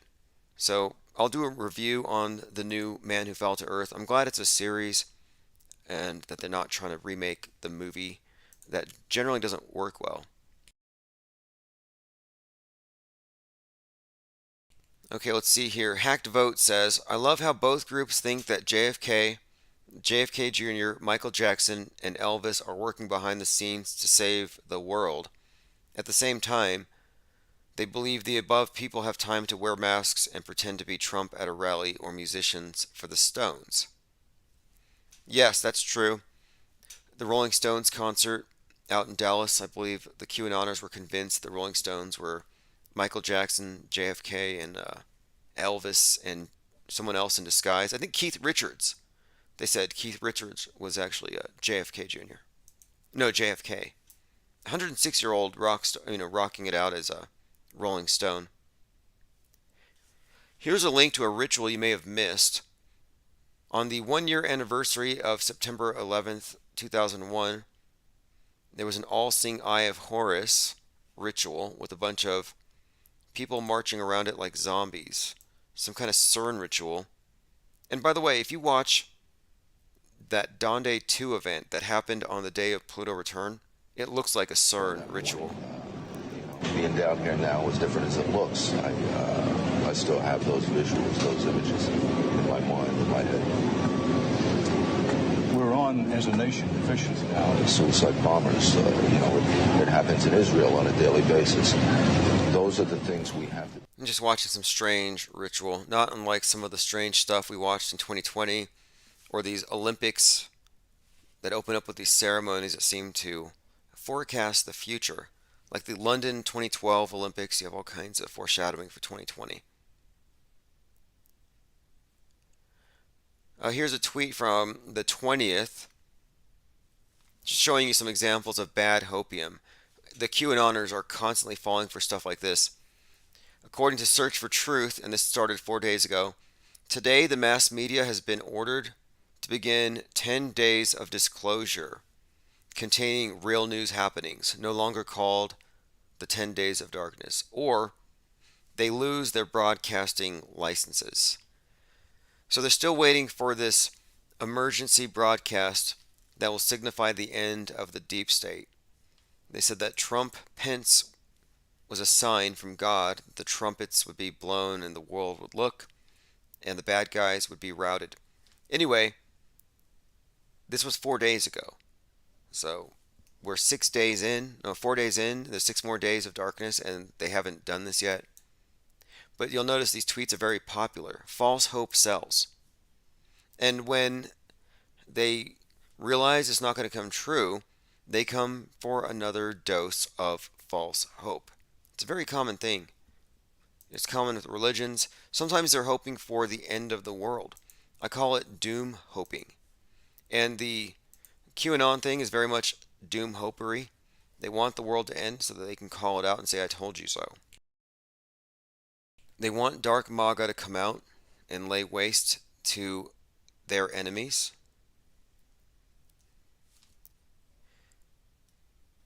They're hoping for 10 days of darkness, which represents 10 days of watching the bad guys being subject to executions. So I fail to see the bright side in all of that. Oh, by the way, one more thing about Bezos I want to point out. Jeff Bezos is kind of suggested, I believe, in the character on The Man Who Fell to Earth, and he's holding that black box shaped like a hexagram. Well, anyway, I think this might relate to the West Texas clock. He has a clock that he put inside of a mountain. Bezos built a giant 10,000-year clock inside of a mountain in West Texas. It's 500 feet tall. Now, this clock, I think, is another way of referencing their god of time, Kronos, Saturn, same deity, also represented by the black cube or the hexagram. So you see the Man Who Fell to Earth holding a black rock hexagram, very consistent with this Saturnian symbolism and this cult. And what's more, Bezos paid $42 million for this clock. This number is used a lot with Elon Musk. And again, The Man Who Fell to Earth, Starman, Elvis, a lot of 42s are connected to all of these things. And it all relates to the same central deity, this Lord of Time and Cycles, Saturn, Kronos, death. So a 10,000-year clock that he paid $42 million for, yep, it's just a ritual prop. Just pointing that out. Anyway, thanks everyone for joining. I will be putting the replays and the archives up tonight. So if you're missing any archives, just go search Infinite Plane Radio on any podcast platform. Amazon Music is one. There's also Audible. Spotify is now carrying video. So pretty soon I'm going to start putting videos into Spotify. So it's another place to catch us as well. Anyway, this is Chief Crow and the Flat Earth Worms. This is Auto Hoax or GTFO. And we will likely be back early tomorrow morning, East Coast time.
data or deceit.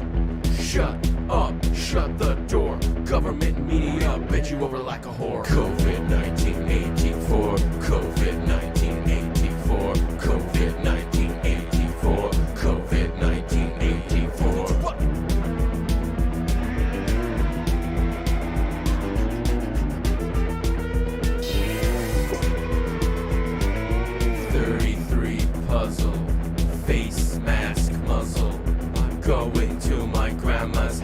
Shut it, shut up, cover your mouth.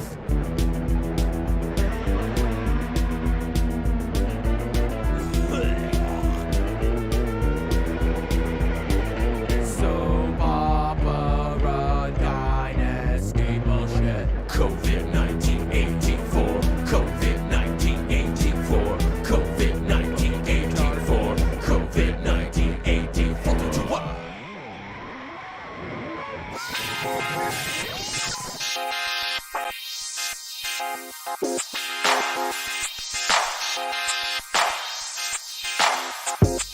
We are at risk of having a flat Earth report come out of the House Intelligence Committee as to what happened with Russia.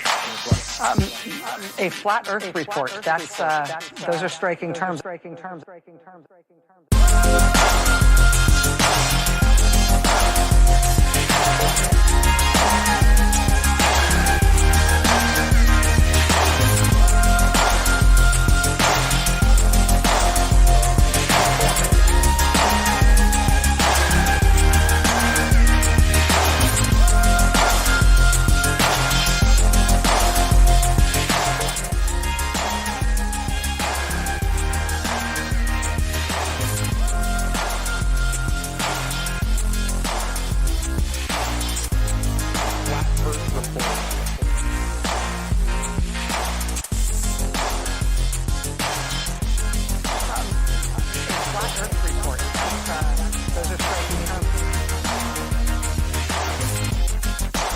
Stream 85 plus channels and save up to $500 a year with YouTube TV.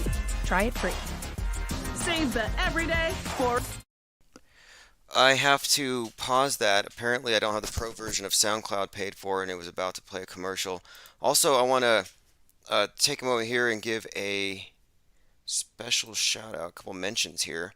Got some messages. If you're still hanging out, I will probably keep this in the archives. Let me go through my list here. Wilson, thanks a lot. Said, up on the donor wall anyway. Support Infinite Plane Radio 24/7 on air. Appreciate the donation there. Also, Ko-Fi, a number of people have bought out the rest of the decals. You know what I'm going to have to do? I'm going to have to just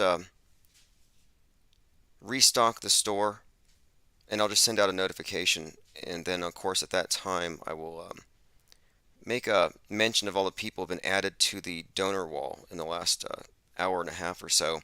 I didn't have the Godzilla noise on, so I didn't get the alerts.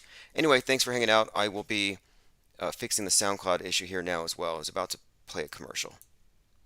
Buddy, my buddy and me. Telecommunications Act of 1996. 96, y'all. Gonna filter your eyes and scrub your mind. The weatherman, he's just another bad joke. You can be a doomed little donkey like Eeyore. I'm gonna be an auto hoax, and it feels so good. You just ought to believe everything like I knew that you would. In my dream, you know I ain't got time, baby, for another crisis actor with soulless eyes. No heart, ain't got no soul.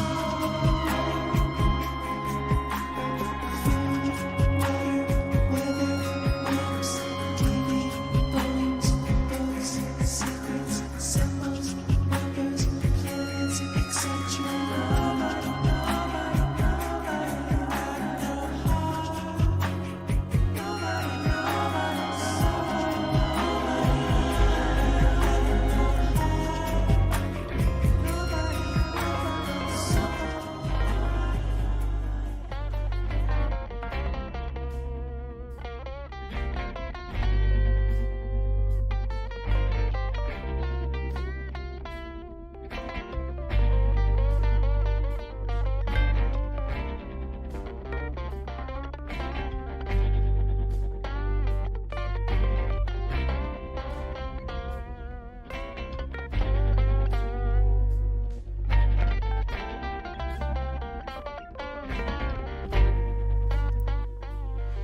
This is One-Eyed Jack and the Murder Hornets sending out live notifications, and I'm going to go ahead and mirror on our video streams.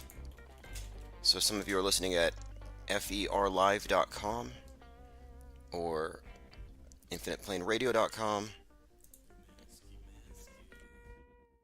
So if you're on hold tight, I'll send out live notifications. We'll bring some people in. Let me go ahead and put on our theme song. This is FE Report. The FE Report with some sound bites featuring Rachel Maddow and Representative Swalwell. Epic track will be back in 30 seconds.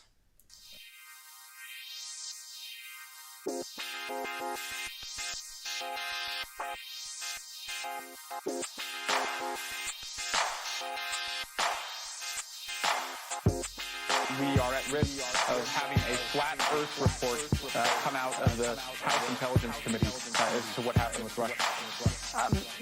A flat Earth report. That's those are striking terms.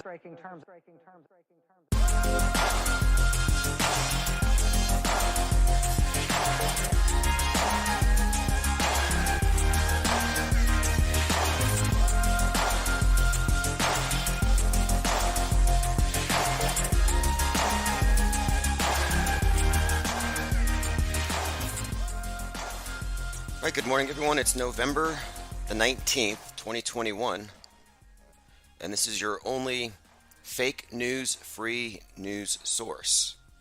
Because if you didn't know, 99.9% of the news out there is quite literally based on fakery. And even if the reporters are honest, even if they're trying their best to tell the truth, their starting point is a foundation of lies and falsehood. So there is no truth to come out of those sources. They're contaminated. That's why you have to join us every morning, 11 a.m. Mountain Daylight Time, the Flat Earth Report, which has been on since 2017, and we've been consistently covering these topics that the mainstream media would prefer that you didn't understand entirely or completely. But let me go ahead and just run through a few things really quick here as far as what the headlines are pointing at. Okay, here we have, this is the main one, Space War, which we've been discussing for some time. Space station remaining at high risk from exploded satellite parts. And this is the second time in a month. First they had to dodge junk from China. Now they're having to deal with Russian space junk. And these are all instances of hazards created by tests, anti-satellite ballistic tests. And these are things that we don't, or America doesn't do, because of the Outer Space Treaty. So these other guys are not playing by the same rules we play by. And this is pretty obvious if you read any of these things like the Outer Space Treaty, and you can kind of see there, they were already setting up the framework for Star Wars, for Space Wars. In fact, one of the things that we talked about earlier this summer was the use of the phrase Star Wars, and it seems like we were being acclimated to this. But if you remember, earlier this summer, there was a hacker group that shut down that pipeline. They were called DarkSide. Hacker group DarkSide operates, here we go, they shut down a major U.S. pipeline. DarkSide being a Russian hacker group. Well, DarkSide is also part of the Star Wars universe. And moreover, this hacking took place in, the hackings take place in cyberspace. So there is a strong correlation between space wars and cyberspace wars. The two go hand in hand. So a hacker group called DarkSide is clearly a shout out to the Star Wars scenario, which we're experiencing right now, if you believe this stuff. And my point being is this, we don't have evidence for this, it's all hearsay, but people are going to believe what they see on TV. So I think it's very important to know what the true believers in the MSM religion believe about the day-to-day news, because what they believe becomes our reality. It's crazier and scarier than the Mandela effect, that the lemmings dictate the reality we all experience. They decide that our world is a spinning ball falling through an infinite abyss. It is. If they decide tomorrow that it's flat and stationary, it is. It's like in 1984, in the Ministry of Love, Room 101, the torture chamber, where O'Brien is telling Winston that and I can probably find the direct quote, but he says that it's pretty much subjective. That the stars, they could explain away as just holes punched into the sky. Or they could explain that we live in a heliocentric universe. It's pretty much just a matter of what they say. What they say. So here's from George Orwell, 1984. The Earth is the center of the universe, and the sun and stars go round it. Now again, this is the torture chamber. And he has Winston in the seat, and he's explaining the omnipotence of Big Brother. He says, well, the whole universe is outside us. Look at the stars. Some of them are millions of light years away, out of our reach forever. But what are the stars? Bits of fire a few kilometers away. We could reach them if we wanted to. Or we could blot them out. The Earth is the center, and the sun and stars go round it. Then he goes on to say, for certain purposes, of course, this is not true. When we navigate the ocean, or when we predict an eclipse, we often find it's convenient to assume the Earth goes around the sun, and that the stars are millions upon millions of kilometers away. But what of it? Do you suppose it's beyond us to produce a dual system of astronomy?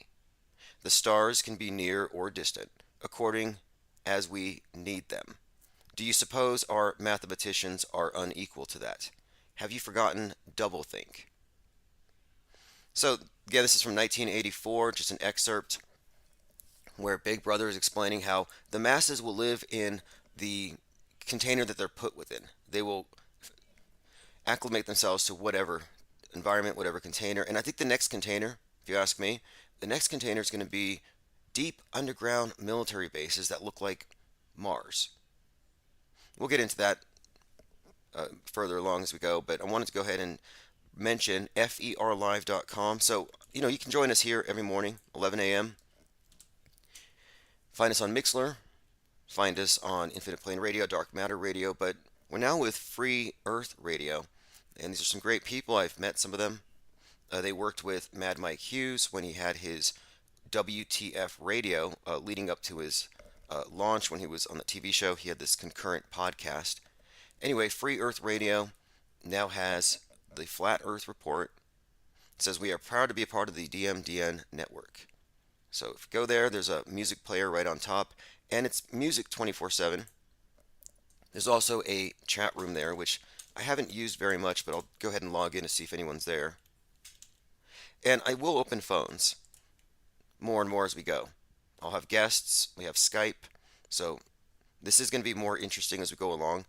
Right now, I'm mostly just establishing the new schedule, and it seems to be working out just fine. 11 a.m., 10 p.m.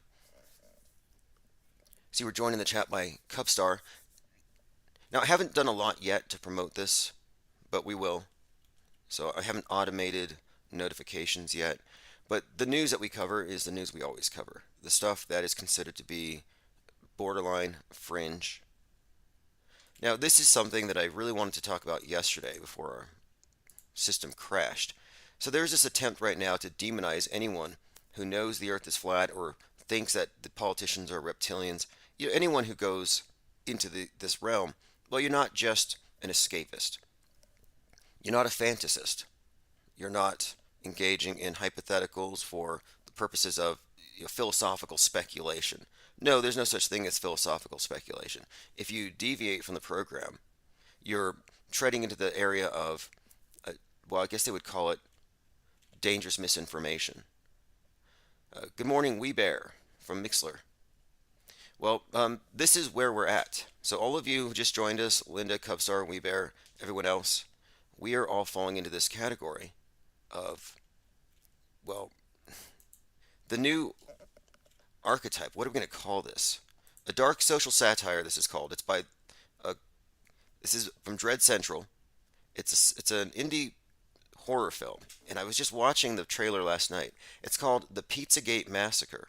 But what they're trying to do here is they're trying to create this new stereotype where now the conspiracy theorist isn't some guy in a basement with a tinfoil hat. No, now the conspiracy theorists are active. They're leaving their basements and they're looking for, well, bondage dungeons in pizza restaurants or beneath pizza restaurants where children are kept.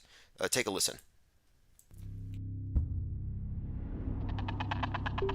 It doesn't make any sense. So you think Terry Lee's a fake, but you believe in lizard people? Of course I believe in lizard people. Then why is it so hard to believe that they're keeping kids in a basement? You came marching into a public forum tonight proposing open war against a technologically superior race of ancient reptilian humanoids. Am I right? We're already at war. Well, we can't just go down to Austin and waltz into the lizard stronghold demanding to see the children in the basement. So we can't just go down to Austin, waltz into their stronghold, and demand to see the children in the basement. To which she responds, "Why not?" And the tagline is, "We thought the conspiracy was debunked." So the story is basically a militiaman and a conspiracy theorist teaming up. Gizmodo calls this an unflinching portrait of a Pizzagator. So a Pizzagator is now someone who believes in the Pizzagate conspiracy theory. It's unfortunate. I was trying to use the Pizzagator term to describe the people who are suspected of eating pizza. Oh, like that one's a pizza gator, like alligator. We throw out the emoji of a pizza and an alligator. But no, this is projection. You know, like the people who call out the fake shootings are called hoaxers. Why is that? I'm calling a hoax, so I'm the hoaxer. So by that rationale, I can go to a magic show and I can call out, "Oh, that lady's not being sawn in half. That's not real." And they would call me a magician. No, I'm calling the magician out. I'm calling the hoaxers out. So if anything, I'm just an eyewitness. But this is part of a broader process of destroying eyewitnesses.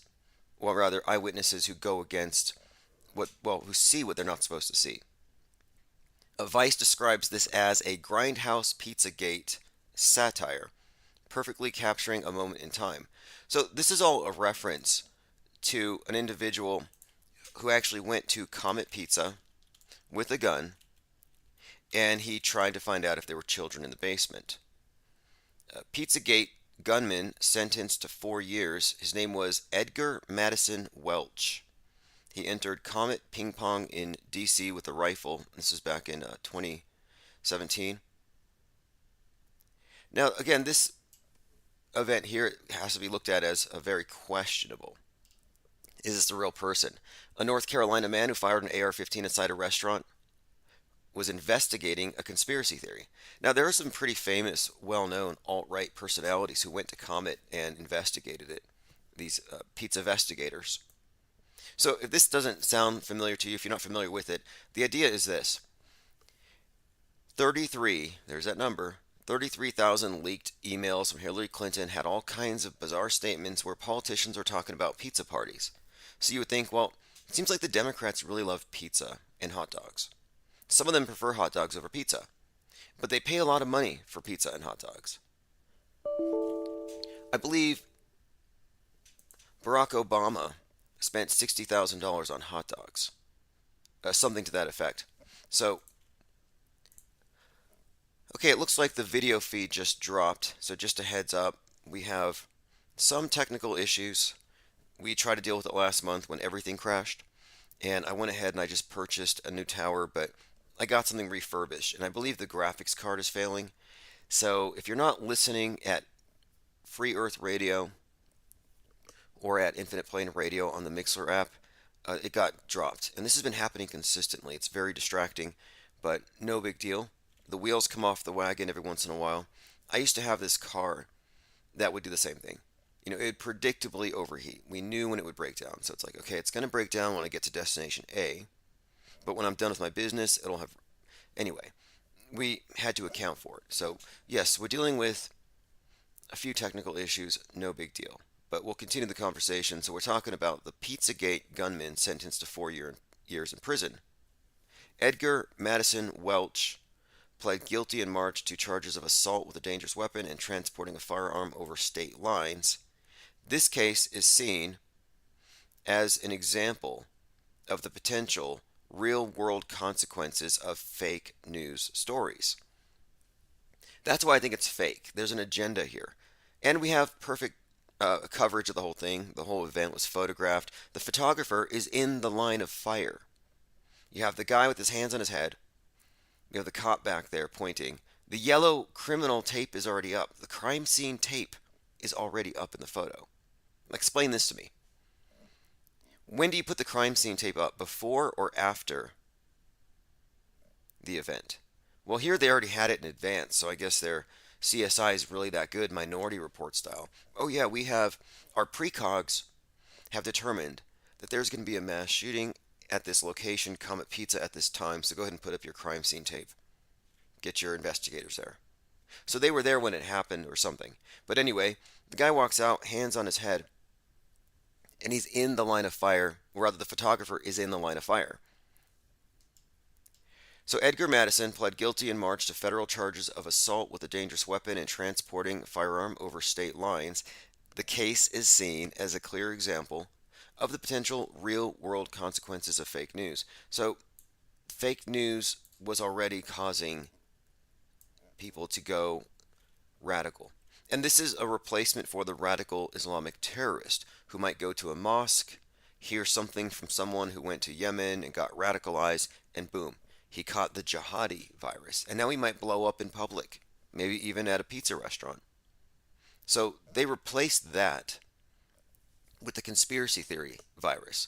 And it's not a coincidence if you look at the structure and the template of these narratives. And this is all templated.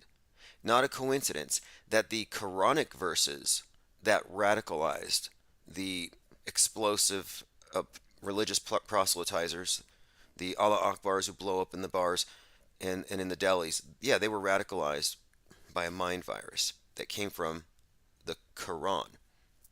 So the new terrorists, like this Comet Pizza shooter, they've been radicalized by QAnon.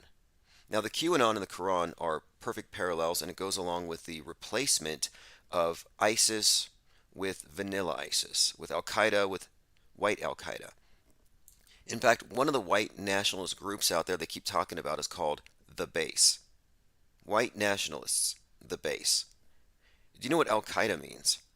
The base, the foundation. So, these things are templated. They have a new version of the neckbeard terrorist. The incel is the new suicide bomber. We speak about this a lot. How the QAnon is going after the Great Satan. But it's their own version of the Great Satan, but it's the same thing.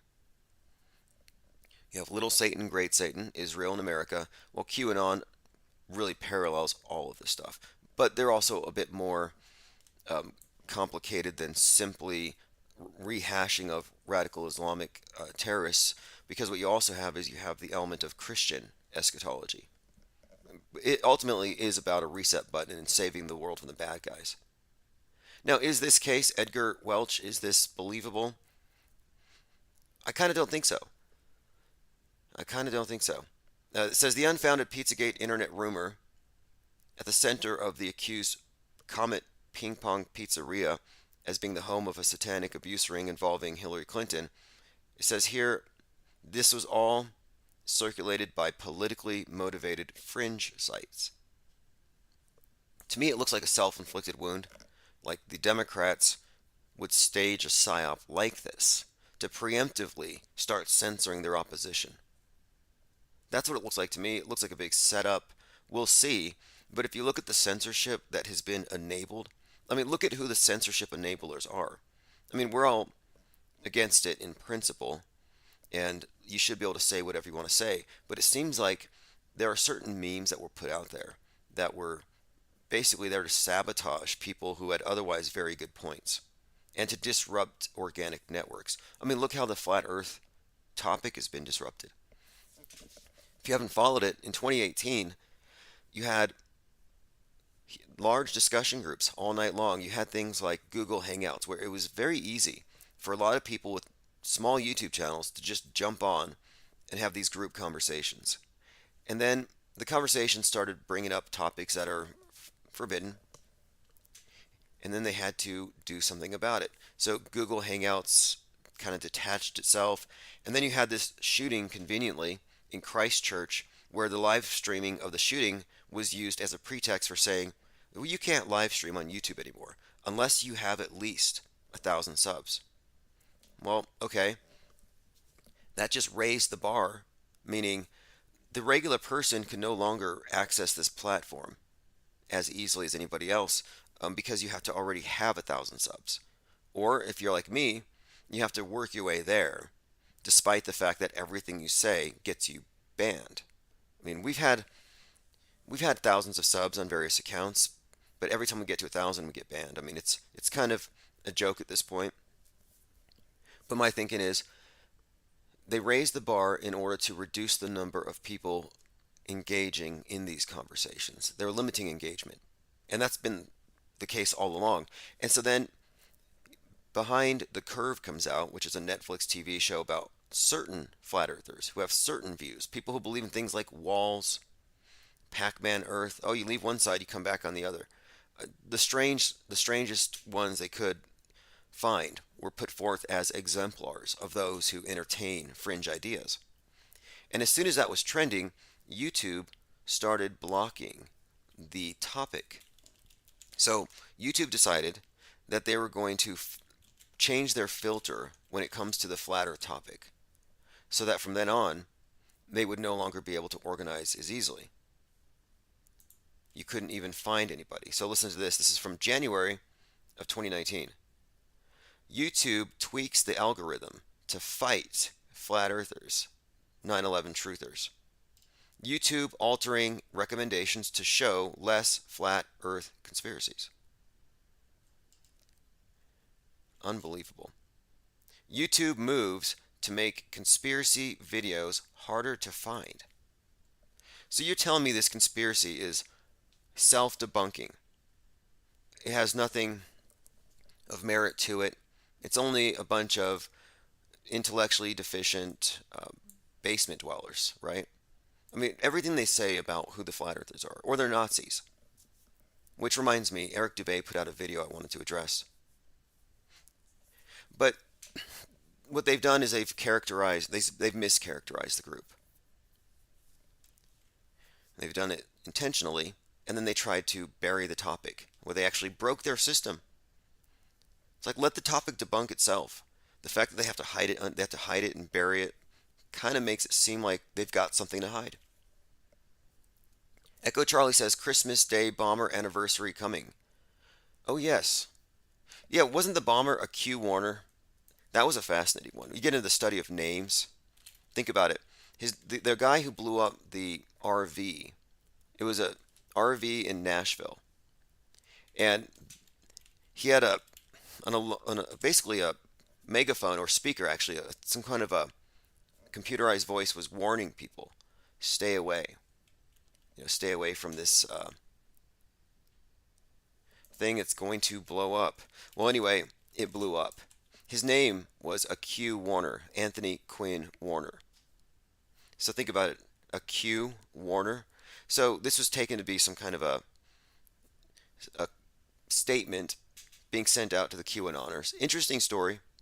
63-year-old man was responsible for a Christmas morning bombing. Surprisingly, I mean, for all the damage it did, it seemed like nobody died. FBI report finds Nashville bomber wanted to kill himself, was not motivated by terrorism. Blew up his RV. By the way, how many of you watched that podcast that was in an RV? It was Alex Jones, Joe Rogan, and Tim Pool. Looked very stifling. They all believe in school shootings and viruses and global warming. They just disagree on the extent to which it's real. They're all blue pill, which, I don't mean it as a negative critique. However, when they're held up as paragons of free speech, they're speaking truth to power, it's such an obvious ruse. Alex Jones once claimed that he and his son, with their telescopes, were looking at the rover tracks on the moon from his backyard.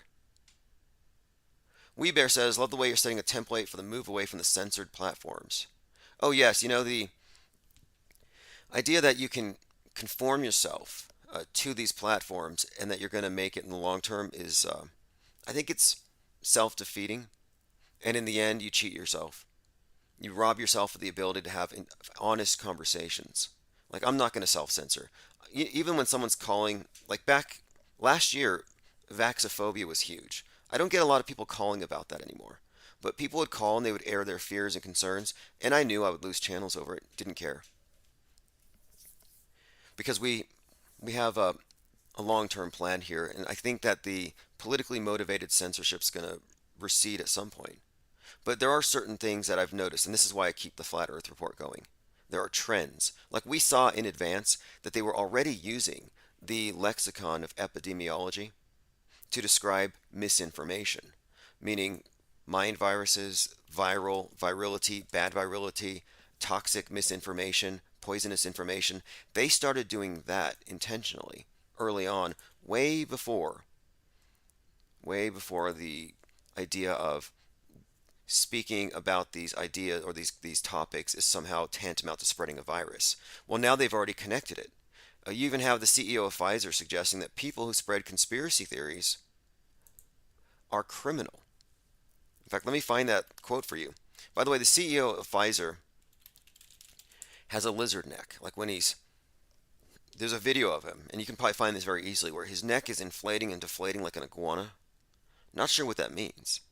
Okay, Pfizer, from CEO last week said, quote, "People who spread misinformation are criminals." Oh, really? So I'm a thought criminal? And then Dr. Fauci's a thought criminal, as is every politician you can name, because everything they said in 2020 was contradicted by what they're saying now in 2021, so that's technically misinformation, so they're thought criminals. And by the way, nobody's vaccinated. You might have gotten jabbed. Maybe you had an injection, maybe you got one vax, but you're never fully vaccinated. Like you're never really saved. I mean, you are saved, but you can always backslide. You can always sin a little bit more. You got to make up for it. There's no perfect solution. So the idea that you're somehow saved and you can go brag about it, no way. You know, I'm hiring writers, or we're recruiting writers for the forthcoming tabloid we're working on.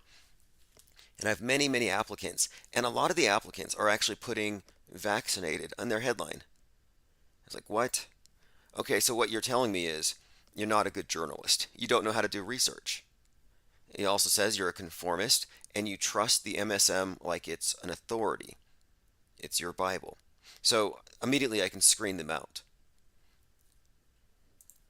And do I feel bad screening out somebody who's probably in favor of the mandatory jabbing of the unwilling? No, I'm not. I don't really care. So anyway, people who spread misinformation on vaccines are criminals, right? Criminals. Let's move on. I guess we're all thought criminals. Okay, this is from the Golden Globes in 2019. I have to play this. This point of the show, So what you're seeing here is this. From the 76 Golden Globe Awards back in 2019, you had a lot of people in the audience packed close together, no masks, because this is before the whole COVID thing. But you got to see this. Again, 76th Golden Globe. the host would do something fun and spontaneous to show how we're all just ordinary people, like ordering pizza for everyone. But since we already get food at the Globes, we thought we'd mix it up and try something new. So roll up your sleeves, Hollywood, because you're all getting flu shot! So roll up your sleeves, Hollywood. And you can find this video online, but what they did was they sent out doctors in smocks with needles, and they went around and they vaxxed everybody with flu shots.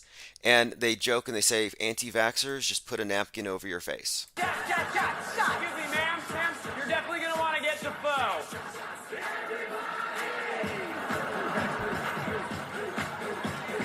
Great. These nurses are all licensed professionals straight from the Rite Aid and... So you have a lot of people laughing and cheering as everyone around them is getting stuck with needles. This is 2019. It's a completely different universe. Echo Charlie says, Eric Dubé's my boy, be gentle. Oh, what I wanted to address was Eric Dubé is finally addressing a lot of the rumors about his background. And one of the things that stood out about him when I did a little bit of research is there's articles that say that Eric Dubé is vax damaged and that he collected a $100,000 settlement and moved to Thailand.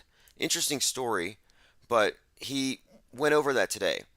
So this is from Eric Dubé. Says there are several slanderous disinformation videos online spreading lies about me and claiming to have exposed me. Now I think he's referencing RV Truth or Russian Vids, He changed it to RV Truth because Russian vids may be giving away that he might be a Russian disinformation agent. And then I think Dirth Vader, Dirthy Dirth, I think might have actually have said the same thing. But he says, I've addressed and debunked these allegations several times in the past, but these claims keep resurfacing and they bewilder my new supporters. So I'm making this video. So here's what he debunked. You are a CIA agent. We have proof you lived in D.C. Your wife's father is a 5-star general in the dictatorial Thai military. You are a cross-dresser performing Illuminati shame rituals wearing a dress. And you were awarded a $100,000 vax settlement. Okay, so and there's a couple more. You're an antichrist new age deceiver because you do yoga and you say Jesus never existed and you promote Hitler. Okay, so he addresses all of these things. And yes, he promotes Hitler. That is true. He actually says Hitler did nothing wrong. You can find it. He's pro-Hitler. That's his politics. He also supports the idea of ethno-fascism. You know, he put out the video that got him flagged before that was Europe for Europeans. So he wants color-coded continents, but he moves to Thailand. So these things are all just my criticisms, but he doesn't address those. But no, apparently he's not vax damaged and he never got a settlement. Let me go ahead and play 30 seconds of Eric Dubé exposed or not. I have never lived in Washington, D.C., regardless of what some random website claims. I have no idea why there is a website listing this, but regardless, I have never worked for the CIA, nor have I ever lived in Washington, D.C. Now, he says he's never worked for the CIA and he's never lived in D.C., and he actually did some digging, and he proved that there are different Eric Dubés, and there's plausible deniability, and what's more, a lot of the things people say about him are completely made up, like the part about being a cross-dresser performing Illuminati shame rituals. No, that wasn't a dress. He explains here it was a pillowcase that he was wearing, and it was part of a satirical take on Patty Steer. Characters within the Flat Earth community, both male and female. Those trying to discredit me post these images out of context and make claims that I am part of the Thai transgender community or that I was forced to wear a dress in part of some Illuminati shame ritual. So, no, it was not part of an Illuminati shamed ritual, and he's not ashamed. And if you really look at these videos, he was clowning some people. Number 4, you were awarded $100,000, which isn't a lot. It's really not a lot. Now, I brought that up. I was like, what's Dubé's stance on the jab? And is he enjoying his vax damage? Like, I brought this up jokingly, but we've never had any evidence, and he doesn't seem damaged, does he? CIA payout for rolling out the Flat Earth movement. People like Jamie Lee, A Plain Truth, Matt Boylan, and Paul Michael Bales have all made the claim that they have proof I was awarded $100,000 in a vaccine injury settlement and that this money was my reward for being an undercover CIA agent. They have documentation they found online somewhere. So, yeah, this is fascinating, but I guess every once in a while you have to come out and you have to defend against the allegations.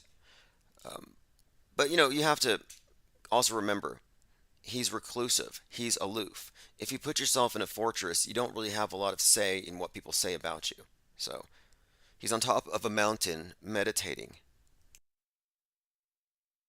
So it's like, well, what do you expect? You know, in your absence, people will come up with things. Now, I do have a couple of points on Eric Dubé I could bring up, which I think I will actually, because one of the things we're doing with Infinite Plane Media is we're gathering a lot of research and we're creating this tabloid. And one of the things that I'm really intent upon doing is exploring this flat earth topic in depth and all the people around it, where it came from, and answering a lot of questions that people may have through our reporting. And I also want to publish a lot of these various concepts of the world, these various maps. Many of them are very interesting. Maps or different concepts of what the world looks like, not necessarily maps, but anyway, Eric Dubé does have a couple of interesting connections I think that we could explore. One of them being, I'm interested to know, what is Eric Dubé's connection to Jay DeCaspy? So Jay DeCaspy is actually an underwear model in Los Angeles. And the strange thing is, and this is something that we found out through our own investigation a couple of years ago, this character Jay DeCaspy basically copies and pastes quotes verbatim from Dubé and passes them off on his own. And you can copy and paste anything he says, and you can see where it comes from. So this Jay DeCaspy character shows up in Forbes magazine talking about a reality TV show he's engaging in, where he's going to go around Antarctica and measure the distance. And if it's 15,000 miles, we're on a ball. If it's 60-some thousand, Earth is flat. But he's not going through Antarctica. He's staying on the water. Well, this reality TV show never happened. And so I looked into it, and this person doesn't seem to exist. In other words, I don't think Jay DeCaspy exists. Yet there he is, hanging out with Forbes magazine, and he's talking about Robotham, flat Earth, and going to the edge. But everything that Jay DeCaspy supposedly said was actually copied and pasted from Eric Dubé's websites. So, I'm wondering, is Eric Dubé using Jay as a proxy to engage with the mass media? So that was my theory, and I found that this was actually corroborated by a few others. For example, I could name a few people who actually came across the same information, and this will be put into our investigation. So my point being is this.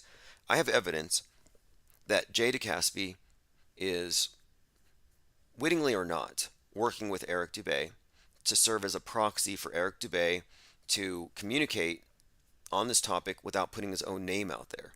So he's got a proxy. I think that's a little shady. It's interesting. I'm not sure what it means. What's more, Eric Dubé is also friends with this character formerly known as MGTV. They did a video together. You can find it on Amazon called My Awakening. And this is in, I believe, 2017.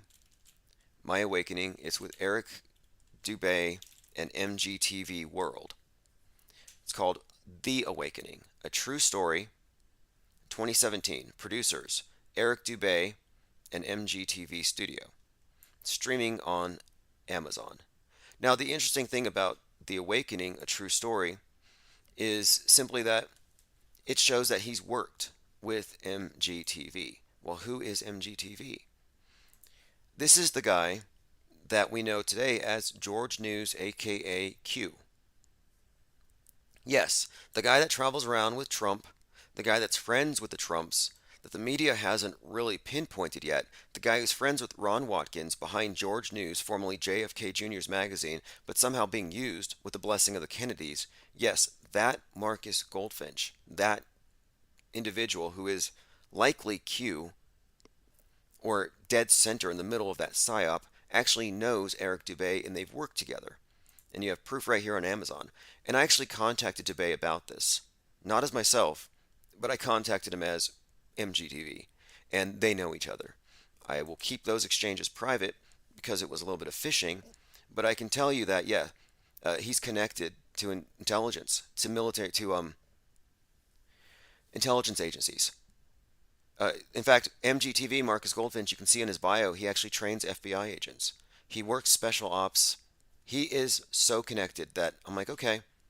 Now, I'm not saying this is anything negative about Dubé, but if you're going to call out other people as being agents, and he said many times that I am one, well, I'm not the one who's actually connected to people who are connected to Trump or connected to major insurrectionist instigators.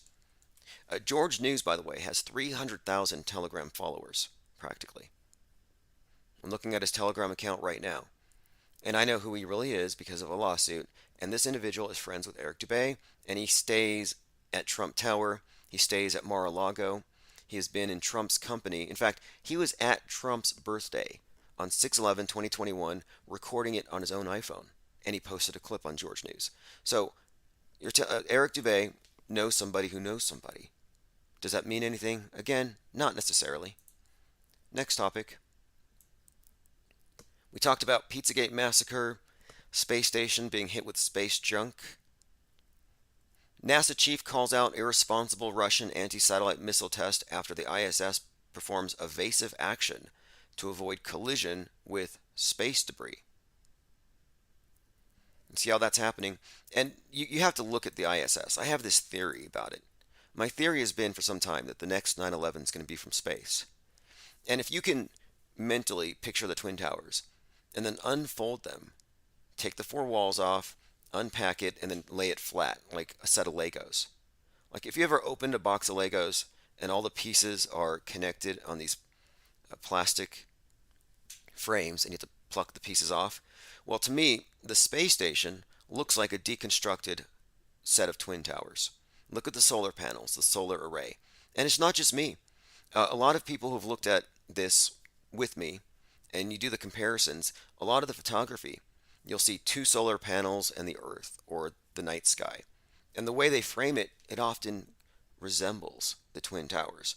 And I think you can find that there is a bit of what I'd call architectural symbolism, predictive programming inherent within the space station. And it's connected to 9/11. And it's connected to the idea that New York, in this modern context, is Babylon. And we're looking at the Tower of Babel when we're looking at the ISS. All the nations in the world, one language, the internet, one mission to go from Earth to the heavens, straight up. And the cult is all about the obelisk, the monolith. In fact, it was this year that our world leaders gathered around the digital monolith at NATO. WeBear says, there's a way to see all the chatters up here. Let me go ahead and, you know what? Yes, if you go to Mixler, there is a chat there. Let me go and see who's there. And we will have video back on very soon. We've been having technical issues. No big deal. Like I said, this is why we kept the audio up. I kind of had a feeling, especially as we go through the final weeks of 2021, I had a feeling that there would be some issues here, or possibly that maybe the platforms might even go down, depending on what kind of psyop they pull off. So if they do another 9/11 scale event, they're not going to want too many people talking about it. I mean, remember after the Las Vegas shooting, how they pulled live streams left and right, and they gave preference to MSM news agencies. That's when they really kicked it up. They really advanced that idea that we can't let the random person report. We have to let authoritative sources. And authoritative sources is kind of a subjective term. Authoritative to who? My authority isn't the screen. And again, the screen is the digital monolith. The monolith is the replacement for the Bible. Because the TV, the televised news, has replaced all of the holy books as the central organizing text for the world. But now the way it works is pretty ingenious, I think, what they've done. You know, they've more or less replaced everything that we look at with religions as their structure. They've replaced it and given it a new and a modern context.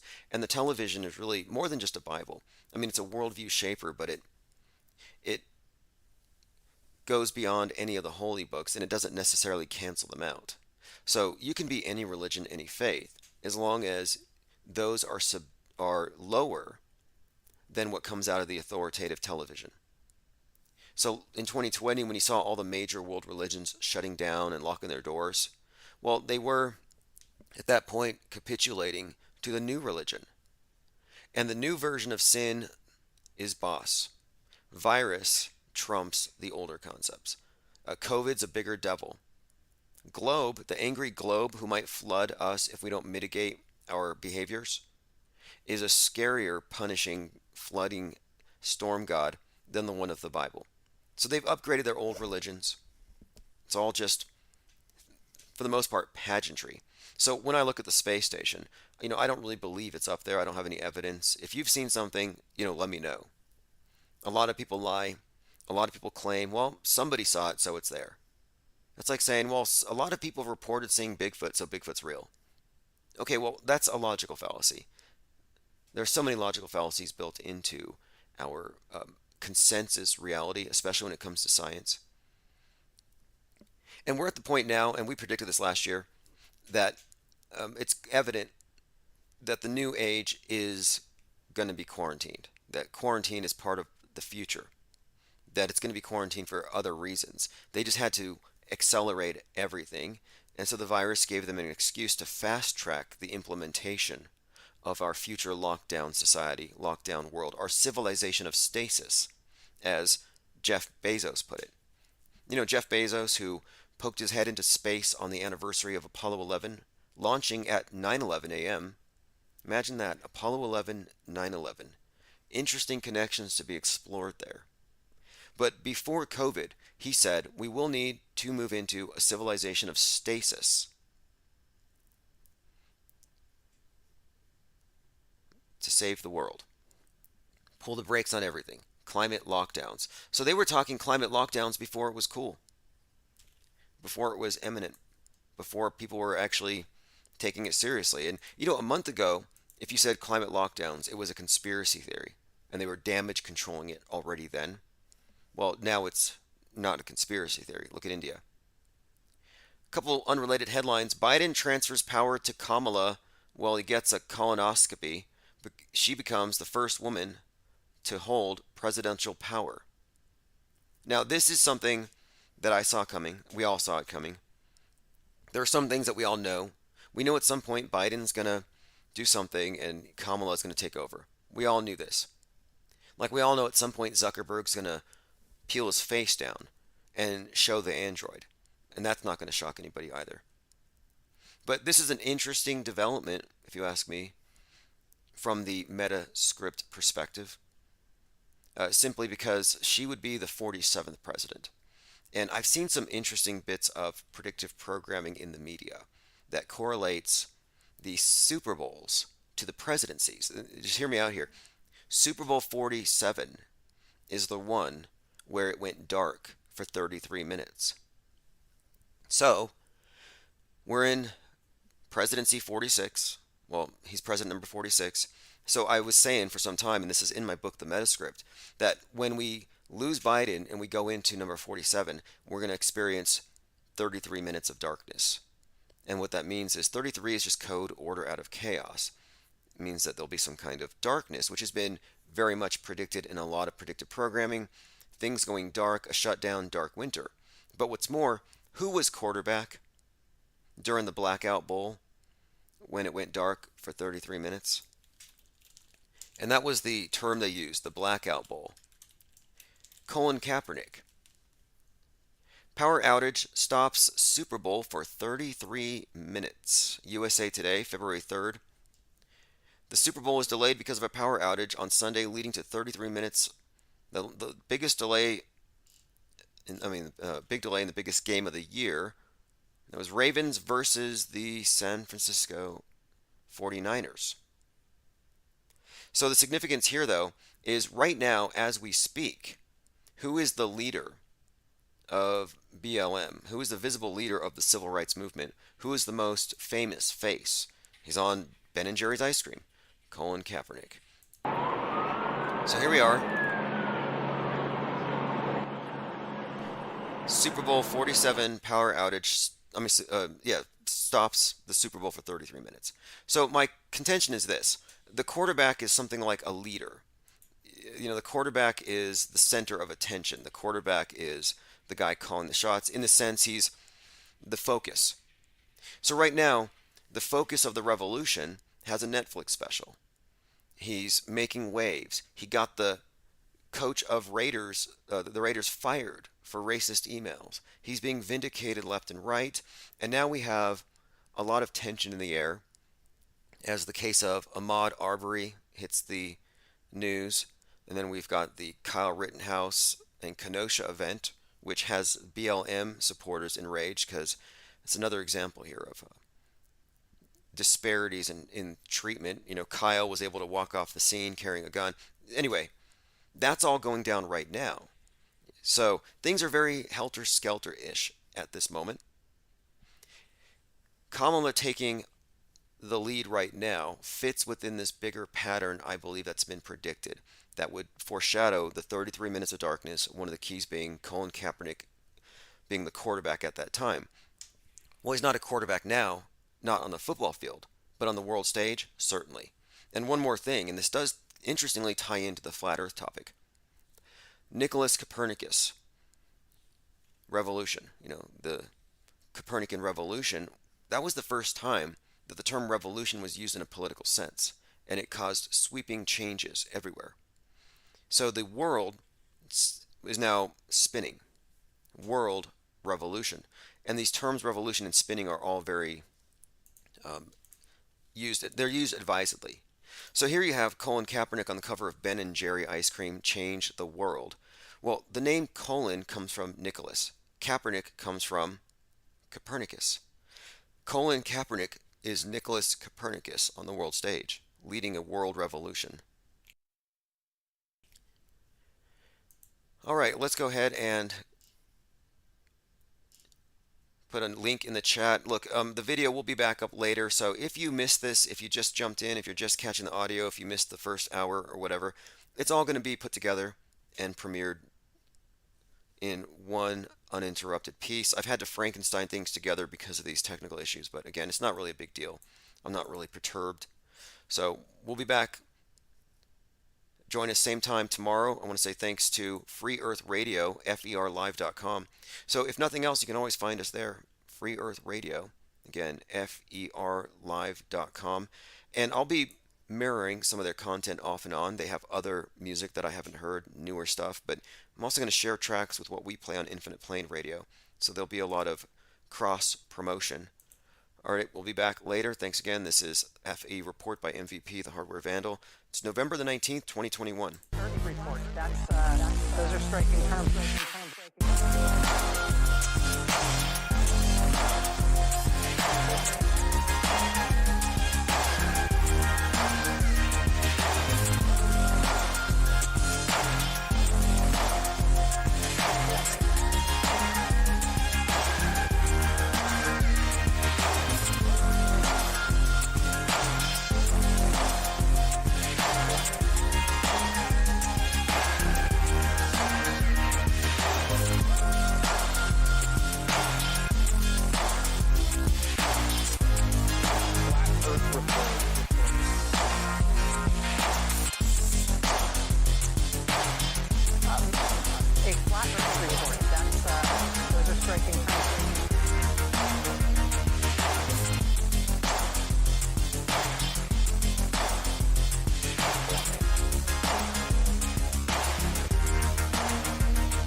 Okay, everyone, good morning. It's November the 18th, 2021.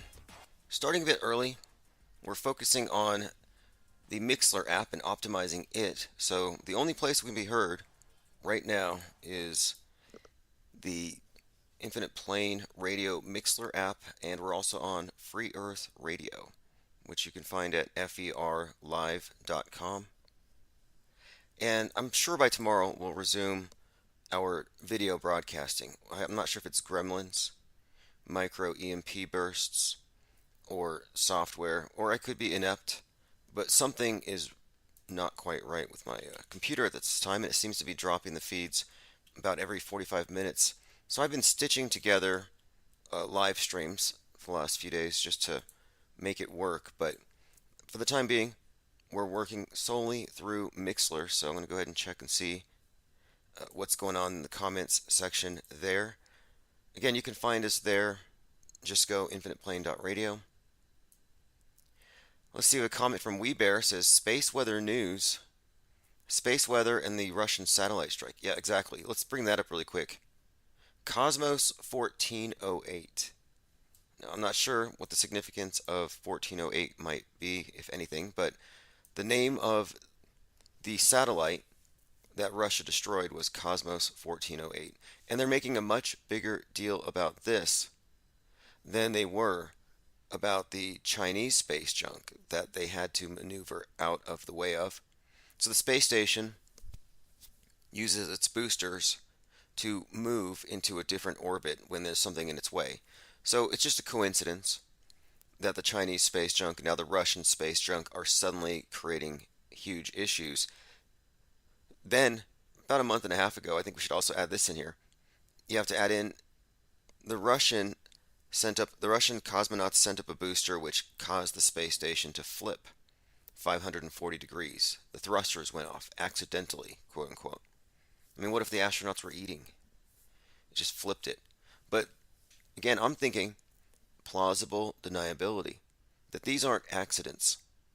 I think what we're actually looking at is the intentional deconstruction, possible even, it could be not just destroying the international relationships above by working in separate stations, which is what we're looking at. Once the ISS goes down, indications are cosmonauts are joining the Chinese.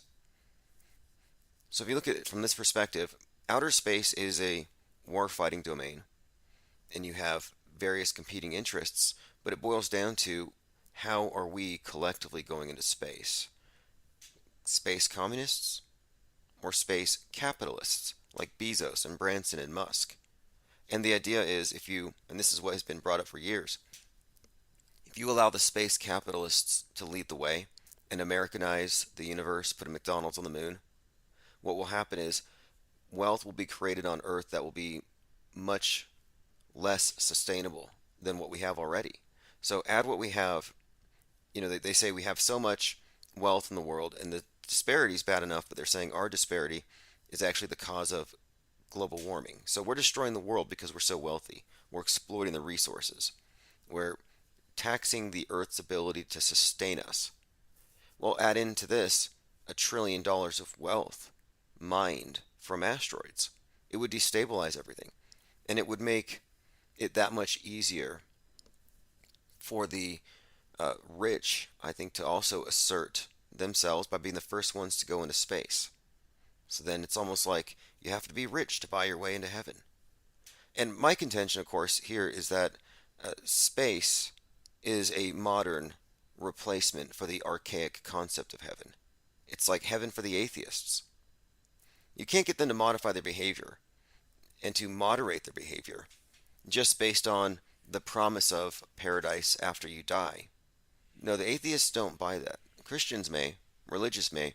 If you're religious and you believe in it and you have faith, you may actually think, okay, I'm going to restrain myself on earth so I can have this eternal thing up there. Smart thinking, but the atheist has no such incentive because they don't believe in hell, they don't believe in heaven. You got one life. However, they have been given the promise of sustainability, which is a way of living according to God's will, and then two, the promise of space, which is the counterpart to heaven, and it takes just as much faith to believe in NASA as it does to believe in any of these other religious concepts, because no one's been there. You're taking the word of the priesthood.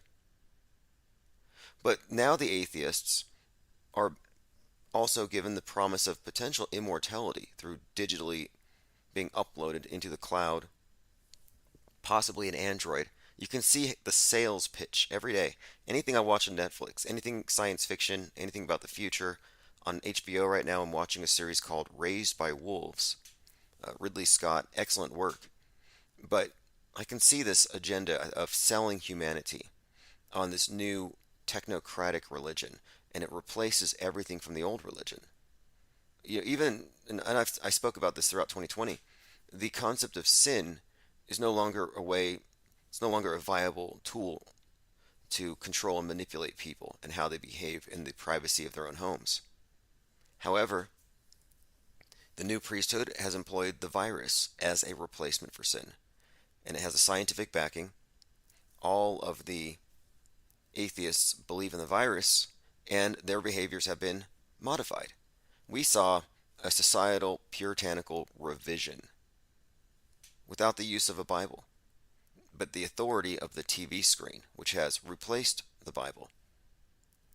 And when we look at the big picture, space is heaven, virus is a replacement for sin, this is where you can see where the God replacement fits, and that's the globe. The globe is a construct. It exists mostly in the mind. You've never seen a picture of it. I mean, that's just a fact. And this has been debated for some time, but whatever one thinks about the so-called shape of the world, if it has one, if it doesn't, whatever we're being shown isn't an accurate representation. And we can poke holes in the moon landing all day long. You'll have people make excuses. They'll say, well, maybe the Americans had to fake it to trick the Russians. But to me, the weakest link here, the weakest link of all, is the space station and the special effects that can't keep pace with what you see in the movies. And in many ways, I think the flat Earth topic has actually served to distract people from looking at what they're doing right now up above and the future of the space program and its real ideological basis. The idea of faking space travel using hyperloops is something I've talked about for some time, but this has made its way into a few movies as well. And the movies, the fiction tells you everything. But that's because there's no meaningful distinction between the entertainment media and the news media. And really think about this. You have generations of brainwashing about outer space, about aliens, War of the Worlds, generations. So you have generations of people brought up with this neo-rapture story, a science fiction rapture. And this is all a huge part of what the space age actually is about. If you look at the symbols and the iconography of the cult that runs the world, the cult of the obelisk is what I used to refer to it as. Well, the obelisk has been replaced with something modern, like everything else. And that would be the rocket. Well, the obelisk or the rocket symbolizes the earth god and the union with the heavens. So the modern counterpart to that happens to be the Space Needle. And the Space Needle is an obelisk with a flying saucer on top. That's pretty much what it is. The elevator is a tractor beam. And the history of it, of Space Needles in general, it definitely is connected to this concept of the New Age. That was what the architect was trying to create here. And it is, in fact, a tractor beam. I'm talking about all the replacements. The way that the modern worldview is really just a replacement for a more ancient worldview. And the globe is the God. And that's pretty much the key point here. The biggest concept that we have, the biggest concept of the world, we have the universe, but it's kind of vague. But the world is pretty well understood, the globe. The globe is a closed system. And every time they send someone up there, they look down and they say, oh, it's so fragile. It's a thin, paper-thin atmosphere. In fact, William Shatner said that he fully expects a, quote, coming catastrophe, or the coming catastrophe. Now, why is he talking about the coming catastrophe while staring at the globe and talking about how fragile it is? Well, I think there's a clue. I think that they are preparing us for some kind of space rock. Maybe God's going to chuck a big stone at us, the size of the Eiffel Tower. That's the last one they said. They said the last one, they said, this is a recurring thing, by the way. Oh, this month we're going to be hit by an asteroid the size of Trump Tower. It's going to hit the White House. They said that during the last election. Well, now I think in December we're going to be hit by an Eiffel Tower-sized space rock. So anyway, this has been a reoccurring theme. The space age is really just a replacement, like I was saying, for the rapture story. And then the space rock idea is just judgment from God. You got aliens that invade, but then you have God himself. And the globe is described constantly as being in peril. It's heating up. Well, it's heating up because God's getting mad because of our wickedness. And this is really a reintroduction of the ancient flood myth of Noah. In fact, NASA defers to an organization called NOAA that uses the same symbol that Noah did, the dove. The dove is a symbol of the reset after the flood. The dove arrives with the olive branch to say, hey, there's land. It's another way of representing the phoenix. In fact, that's the way that Crowley's cults, the OTO and associated groups represent the phoenix, the dove. But the dove is not a symbol of peace unless you consider the graveyard or the mass grave to be peace. Yeah, it's quiet after you kill everybody. So, in this modern replacement religion, with its religious garb and its hand sanitizer, holy water, you also do have a devil. And the devil is the virus, COVID. They reintroduced the devil, and now those who weren't God-fearing before with regards to global warming have a new reason to be fearful, but it's because of the devil. And who are the devil's emissaries? The heretics, the conspiracy theorists, the unbaptized, the unvaxxed. The vax is the baptism. You could look at it as a communion wafer. In many ways, a blood pact with the cult. It serves all these functions. But anyway, the COVID has restored their faith in a vengeful, punishing devil that will take out the infidels. And this is why you have so many of these people who are deep in the science, rather the cult of scientism. They say, well, you didn't get vaxxed, it follows that you would get killed by this. COVID Akbar. Like they praise it. You can look at sites like sorryantivaxxer.com. There are many websites cropping up to make fun of people who die. This is their religion. And now you can see it. I mean, religions are always known for naming and shaming the reprobate, the infidel, or worse, the apostate. And we're all apostates, which is way worse. And what that means is, you know, in the Bible, God says something like, it's better to have never have known me than to have known me and then rejected me. God doesn't like rejection. Well, the state is the God today, and they don't like you rejecting their information. Well, you've been indoctrinated. How dare you not believe in global warming? So you're actually an apostate. You know better, but you choose to go with the devil, COVID. Or you choose to piss off God, global warming. So when people say, why would they fake the shape of the earth? Why would they lie about the shape? Why would they hide the fact that it's flat if it's a ball? Well, that's why. They created a God. They created a closed system. And they also restricted the human imagination to a leash just over 12,000 miles long. Because there's no point to imagining anything beyond that, because it's, quote, space. And this is one of the reasons why I think it's likely that even what we've been shown is misrepresenting. Like, so for example, let's say the world is flat and they're misrepresenting it as a ball. There's no reason to think that they wouldn't have excised a continent or two within the area that the globe describes. And this is something that's actually, I think, been not necessarily verified, but I have seen some work, especially Vibes of Cosmos, that suggests that there may be something to this. So Vibes of Cosmos, formerly Sturgio Studios 10, put together a collection of videos where he overlays the continents of the Earth over craters on the moon. But it's not a one-for-one. It's not a perfect mirror, but rather it seems to be, if he's correct in this, that the continents on the Earth, as would be arranged from a bird's eye view looking down, North Pole at the center, you could take that arrangement and it does align with about a quarter of the moon, the dark spots, the so-called craters, quite well. But the issue is there are other spots that don't exist on the globe that they would be corresponding to land masses.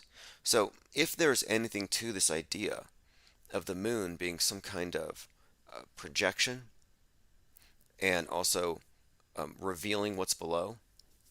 Now, just to really explain how this would work, if you've never heard this concept, think of the Batman spotlight. When they want to summon Batman, they have a spotlight with the bat on it, and they shine it on the clouds. So what you have is a white circle and the dark spot. Well, that's because the light cannot go through the bat, the sticker of the bat. So it only projects the shadow of the bat. Well, the suggestion here is that there's some kind of black sun, is what it's been called. Some kind of sun beneath us, some kind of energetic source that radiates up and through the land masses, through the water, but through the land masses, it actually gets blocked. At some point, it gets attenuated so that all you have are shadows of the land masses, projected above onto the ionosphere. So his whole theory here is that the moon is not an object, but it's a projection in the ionosphere, and that it's a projection of a larger world than what we know, but that it's just concentrated into that small spot. And it has the illusion of, I guess, convexity, but it's more or less a flat projection, if this is true. And it would suggest that, yes, the Earth, as we know it, as we've been told, is actually a much bigger place. That we've been told it's 25,000 miles in circumference, but if you flatten it out and you put it on this bigger plane, it looks like we're only maybe an eighth of the total land masses if you compare those dark spots on the moon to the rest. It's like, what's over there? And, there's no way of knowing without going, but the theory, according to, Ewar Anon, it's his name, E-W-A-R, Anon, he put together a series of videos expanding on this idea of more land around us. And what he came up with, I think, it's kind of interesting because it seems to make sense. It's definitely worth listening to, but what he suggests is that what we think of as our North Pole is moving. And not only is it moving, but it's moving in a regular circuit over the course of 26,000 years. And it's going around, or maybe it's pretty much, the idea here is that every one of our astrological ages, like right now we're age of Aquarius, or so-called Aquarius. It depends on who you ask. When did it actually start? But the idea is the age that we're in lasts for a couple of thousand years. And during that period, we inhabit these land masses. But the next age will see new lands being revealed as the center moves. But as the center moves and new lands are revealed, other lands go into darkness under ice. So his concept, this Ewar Anon, is that the world outside of our heated region is frozen and dark. And that this is a regular thing. And if this is true, then you could look at it as like a clock. And we occupy the 3 o'clock region. But the rest of the clock is in darkness. And this would suggest here that if you were to keep going beyond the edge, you would be able to engage in space travel. And it would be dark and it would be cold. But it wouldn't be bottomless. You wouldn't be in an abyss. No, you'd be walking. The idea that you could walk around this big circle it's a possibility, or sail around it. Just the question is, are there other, quote, suns, other heat sources, or do we only have to contend with this one? And if this is the case, it would perfectly explain the global warming. It would perfectly explain climate change hysteria and all these warnings about the ocean levels rising. It's like, well, maybe they know something. And if you look at the stories of the flood myths, and there are many of them. In fact, Noah's myth is just based on an older myth. So this is a reoccurring story, and the newest version of the flood myth, as I had mentioned, is NOAA. That is the National Oceanic and Atmospheric Administration. And they use all of the same iconography. Doves, arcs, floods.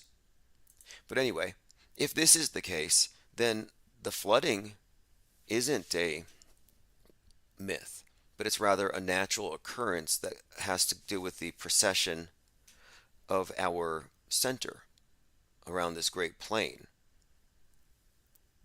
The whole concept, of course, is based on the idea that the Earth is not a ball, and they're hiding something. And so then that would answer, well, what are they hiding? Well, unlimited resources. I mean, imagine if you're talking about space travel now, and the idea that these billionaires can go tug an asteroid into our orbit, geostationary, and mine it for trillions of dollars of wealth. So you can see who's leading the way in the incentive: money. CubeSats aren't that expensive these days, like $40,000. But people are buying their way into the heavens and extracting resources from it. So I'm thinking that's the explanation. The explanation for hiding more land is hiding unlimited resources, and you don't need a damn rocket. You don't need to fly millions of miles. No, it's right there. You could have a caravan, a camel caravan to Mars, literally, and come back with whatever. And what's the thing in Dune? Those who control the spice control the world.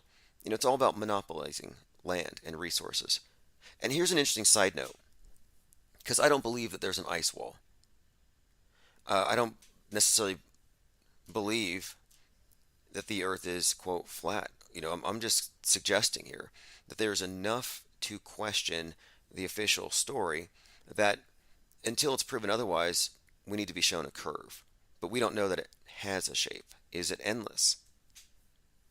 Well, people will say, well, that's kind of an absurd proposition, an endless plane, infinite. Oh, is it? Well, what's it like? They'll say, if the Earth is flat, cats would have pushed everything off the edge by now. I'm like, well, what's at the edge of the solar system? I mean, what's at the edge of the universe? If the universe has an edge, then there's got to be something beyond it. And again, you arrive at the same question. But the difference is, I'm willing to say, I don't know. I'm willing to actually entertain the idea that, yes, I have an ignorant spot there, a blank spot. Nescience, not ignorance, nescience, meaning I'm aware that there are things I don't know. But I'm not going to just accept whatever they put out on TV. I'm not going to accept false explanations, because that's how they kill your curiosity. And that's what I meant earlier when I said they put humanity on a 12,000-mile leash. Because they've taken the concept of extra land and resources and they put it a vast distance away. They put it out of sight, out of mind. When in reality, it might just be out of sight and out of mind because they don't want you to see it. And this is one of the reasons why science fiction, too, I think, fails to ever address this. Science fiction is always about space balls very, very far away. They never put it in your head that there could be vast resources attainable just around the corner. But on this point, though, so this concept of the ice wall is pretty new to me. This was recently brought up by the flat Earth concept as introduced mostly on the internet as of late. But the idea is that the region beyond the local sun is cold, so it's naturally frozen. So it wouldn't have to be a wall, as in a boundary, and then what's beyond it we don't know. No, it would just mean that it's frozen beyond that area. So there's no reason to conceptualize it as a wall. And I always thought that was kind of a problematic term. Why would you put up walls when they already put up walls? They, in fact, not to name names, but Russian vids, Benjamin, whatever, or RV Truth now is what they call him. RV Truth. He's vehemently against any idea that has to do with land beyond. Any discussion about, is there more land? Nope, he won't have it. He says it's heresy. He's a strict Bible-believing earther, or Bible earther is what he calls himself. But the Bible doesn't support his view. But he's really against even talking about it. And I'm like, what is it against, what is it that these, I guess, dogmatic flat earthers have against the idea of entertaining more land? It's almost like they're infiltrators told, hey, you got to stop these people from thinking and conceptualizing. You have to put the brakes on it. That's what it looks like to me. Because I think it's a very fascinating topic, although he's very much against it. And again, my question is, well, why would you be against it? So it could be a couple of things. It could be that we are being gate-kept for a reason, because perhaps maybe the elite don't want us spoiling what they have on the outside.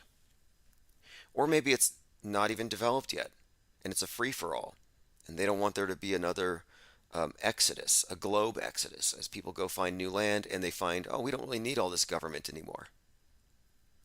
We don't need lockdowns. We don't need this faux priest. That's a priesthood. We don't need this priesthood anymore. I mean, if you look at the stories, why did the pilgrims, if you want to believe the official history, why would they leave? Why would they get away? Why would they want to leave the church? How oppressive could it possibly be? Well, now look at the church of the day, which is the MSM, and ask yourself, well, if you could vacate the premises, if you could go somewhere where you don't have to deal with all of their technocratic scientism, brainwashing, cult mind control, and all of its enforcers would you go? Of course, they wouldn't want that to be an option. This quarantining is a way of life, and it's part of the space age. It's not just about this one particular outbreak of a disease. No, we're talking about a way of life. It's like in religion. You go through your various sacraments to be inducted into the cult, and this is all about getting an idea of who you are, inside and out, reading your thoughts, confession, knowing what's in your blood, knowing your background. It's all about farming people around. So the space age is actually, I believe, an age of farming people into probably subterranean environments, because the initial bases on other worlds will be underground because of radiation. By the way, let me go and check the comments again. We're only on Mixler today. We're joined by Wes Berry, Wee Bear, Lee Spirit, I see X-Pac and a few others. P Trippa, Shan, 7734. Everyone, thanks for joining. This is more or less a test. I was making sure that the audio levels are good over at the Free Earth Radio. So if you're not familiar with Free Earth Radio, I'll put it in the notes when I email this out to everybody. But basically, in the mornings when I'm doing my research, usually I used to just go live in the mornings. And I'm starting that again. And we would always break down the news about the world, the flat earth topic and how it's triggering the media. And this was since, I guess, 2017. Well, anyway, I took a break from that for about 7 or 8 months because we have so many other things to focus on, and nothing has been happening in the world of the flat earth, except it's been destroyed by the media and by all of its major proponents have died of COVID. So it's still a very interesting topic, and it's not over yet, not even close. But I want to make sure that the mass media doesn't have a monopoly on interpreting what is going on with this topic. And that's been the case from day one. They get to define what this topic is. And I think, wait, why? See, they see you as fringe. They see you as on the edge of acceptable discourse and need to be brought back to the center. And I see the fringe as, no, it's more like cutting edge. We're actually looking at the explanations and saying, is this false? And if it's false, then I don't know what I thought that I knew. And that's where we're at.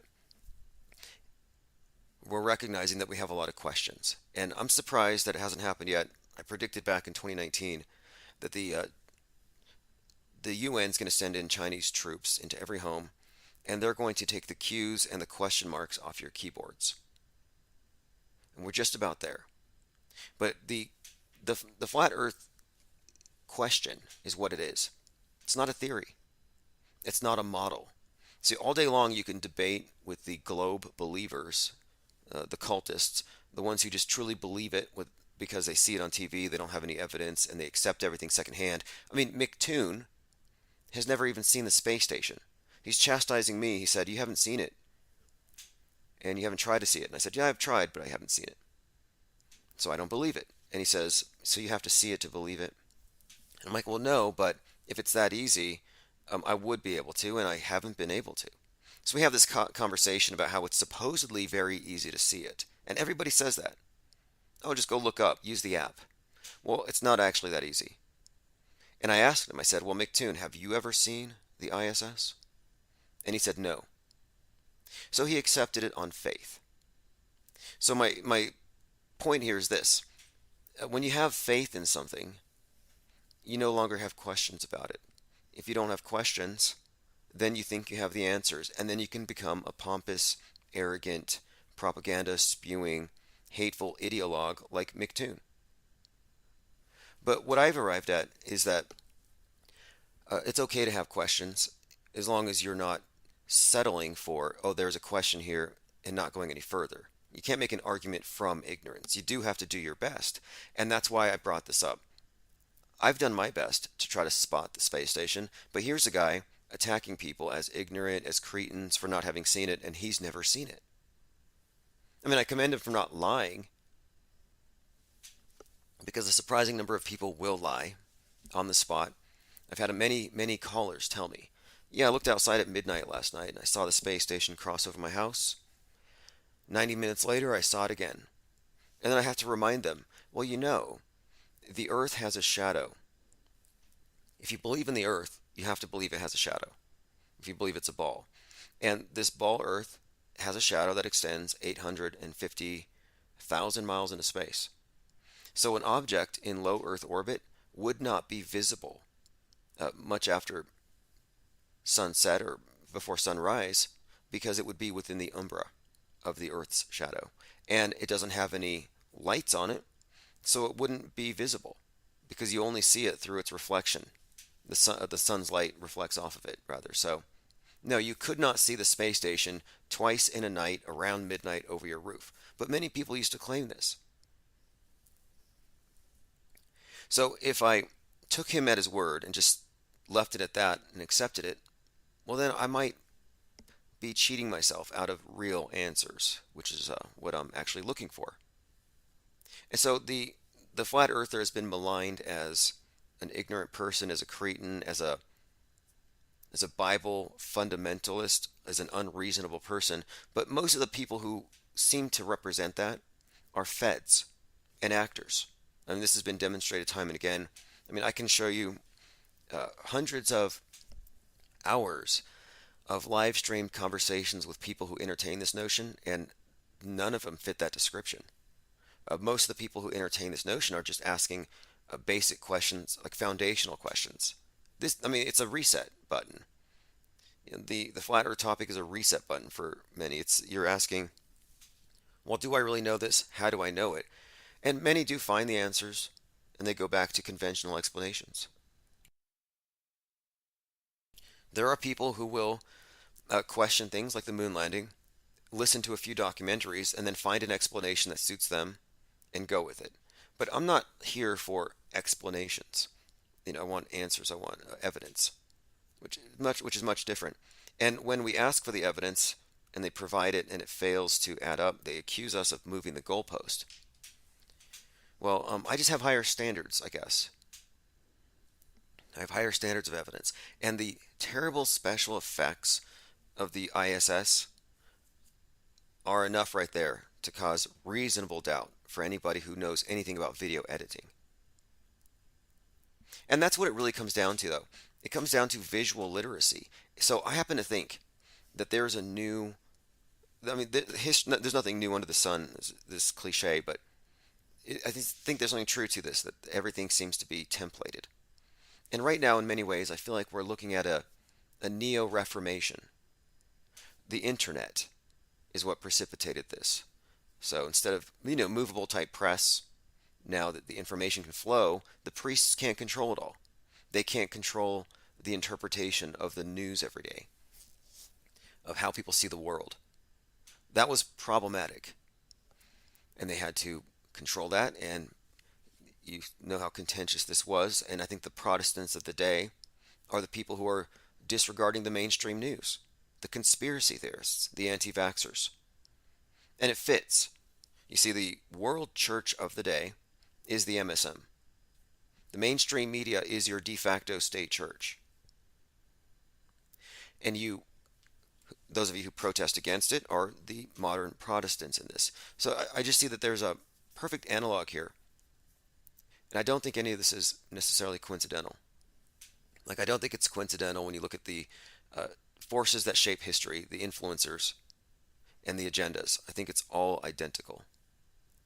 So this flat earth topic, to me, represents what happens when the masses who don't know the truth find out the truth is being monopolized, and they've been given false or incomplete answers. So now there's a rush to find out what the truth is. So we just have to go with, well, they lied about this, so what else did they lie about? So that's why the flat earth topic is so distressing to the powers that be. Because, unlike just saying the news is fake, everybody can say the news is fake, and they just point to the other news channel they don't watch.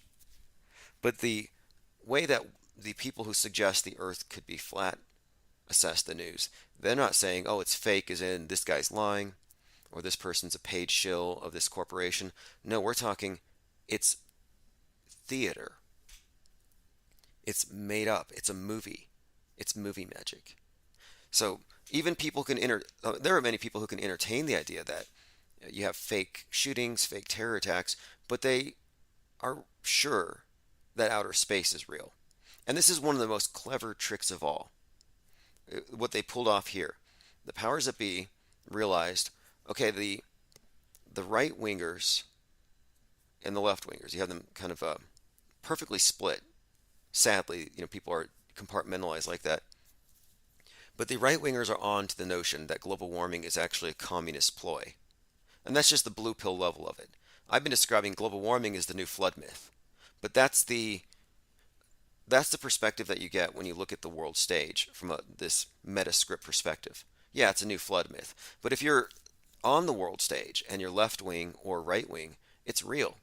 It's just a question of, are the commies exaggerating it, or is it a natural cycle? But they don't question the essential premise. And that's really the distinction here. Now, the people who go full flat question everything. The people who don't really are stuck in a partisan box. And it's very limiting. After the Las Vegas Harvest Festival shooting, I saw a very big division where a lot of us were calling it fake from the beginning. 20 minutes into the live stream, YouTube pulled my channel because I was commenting on it. Just saying, well, those aren't real EMTs. That's not how you carry someone. That looks fake. We were calling out the fakery. But this is when it started to get very divisive, because this is when the censorship started. And many of the channels that only talked about the flat earth just ignored that stuff. So you happen to have this division, I think, where you had people who were willing to call the news fake or space fake, but not both. So flat earthers who believe that the Vegas shooting was real, like, that's a huge contradiction. And back then, and it's just a couple of years ago, we were among the first to just really adopt this idea that it's all fake until proven real. And it was so controversial that it actually was a schism where a lot of people left our Discord server. And they said, well, how dare you? In fact, I don't want to name people, but if you know the truth about these events, you need to know the people who are shilling for these events. So Carly Sunshine, a friend of Mark Sargent, a popular flat earther, she claims her gym teacher was shot to death at the Vegas event. So we had a lot of people attaching themselves to these events personally. And I thought, okay, wait, something is off here. Alex Jones, yeah, he says the moon landing's real, but he said Vegas was real as well. In fact, he went back on his word on Sandy Hook. So they dragged him back. Jones got dragged back onto the world stage. 100%. The question about the virus is another important one as well, because how can you rectify this in your mind? How can you look at all the predictive programming, all the preparation, and the conditioning? How can you look back at this and see, well, clearly this thing was planned to happen. This was coordinated. Clearly this is not spontaneous. So how can you look at all the planning? I mean, this is not some spontaneous thing that leaked out of a bowl of bat soup or out of a lab. So looking at all the planning that went into it, how can anyone walk away from it saying that the thing is even real? It's a war game. And this should have been revealed to anyone who watched the initial footage in Wuhan. And yet, even though many of us from the very get-go knew, okay, there is nothing there. It's all a psy-war. It's all in the mind. Even though we all knew it was a mind virus, we watched the majority of the truther channels, became true believers. And they would have to say, well, something's killing somebody. Well, that's a non sequitur argument. It's not logical. Well, they must be dying from something. Well, it doesn't therefore follow that the something has anything to do with Wuhan. But they fall for that. It's a very clever mind game. And it has to do with causality. And really, it's all about narrative and stories. People are told stories their whole lives. We're living in a story. And they get caught up in the world stagery. And then many of those who saw through the fakery at first fell into the fear of, well, they're putting something in the needle. So now you have the people who should be on the fence, or not on the fence, but who should be on the side of, it's all fake, it's all mind war, are now just as hysterically caught up in the mind war as the true believers in the virus. Anti-vax and pro-vax are two sides of the same psy war. And we've had plenty of time We've had more than enough time for any of the Vaxageddon scenarios to play out, and they haven't. And since they haven't, and since there's no evidence, I'm left looking at, okay, well, a lot of people got suckered into a war. They got suckered into even if they missed the first part, and they didn't get suckered into fearing the thing itself, and they recognized government's the problem, they got suckered into the vaxophobia. And vaxophobia is a structured war. It's a psychological operation, and it's designed to polarize the political factions. Vaxophobia is brought to you by the same people who push gunophobia, two sides of the same coin. And it has to do with your role, or the role you ascribe to government as your protector, and boundaries and borders. These are very well structured psychological operations. So, for example, if you're pro-gun, you're pro-border. Why is that? Well, the people who want borders want guns because they believe these things they go hand in hand. It's about basically the government has a sole duty of protecting its people, so it has to build the walls. It's one of its main responsibilities, one of its few legitimate ones. And then the gun, you have to have a gun because you have to protect your house, because you can't rely on other people to protect you. You have to be able to defend yourself and your family and your property. So they believe in gun rights. So the wall and the gun, these are both about borders. And it's not a coincidence that the people who are pro-closed borders and pro-Second Amendment are on the anti-vax side of the spectrum. Not a coincidence. Now look at the other side of the fence, the pro-mandatory vaxxer, and we're talking mandatory. We're not talking about just the typical medicine you take. We're not talking about a medical procedure. We're talking about the politicized mandatory vaccination. So those who are pro-mandatory vax are on the far left, or just the left. And the left is also open borders. They don't believe in walls. The left is also the party of gun grabbers. They don't believe in guns. So what's the difference here? Well, one party believes in borders and self-defense. The other side believes in no borders and no self-defense. Let the state defend you. So let the state defend you also ties into let the state's immune system defend you. That's why they're pro-vax. And the other side says, no, let your own immune system defend you. So who's going to defend you? Your own gun, your own immune system? Or is it going to be the state's guns and the state's immune system? And this is the dialectic they set up. So it's all about your relationship to Big Brother. So the statists will go with Big Brother. And that's what's been exposed here. And that's why it's about the mandating of it. It's about, will you kneel to Big Brother? It's not about saving you. And if it was, they wouldn't be laughing and cheering and grave dancing at all the anti-vaxxers publicly dying.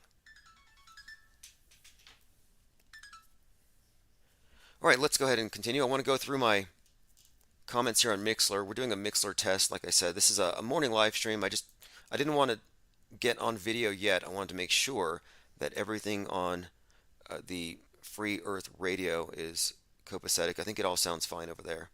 So just so you know, the morning live streams, usually we're breaking down the news of the day related to the worldview that we all are more or less coerced into having, the globe, global warming. We're questioning a lot of these things on the daily, but we're also examining from a meta perspective the communication about the topic.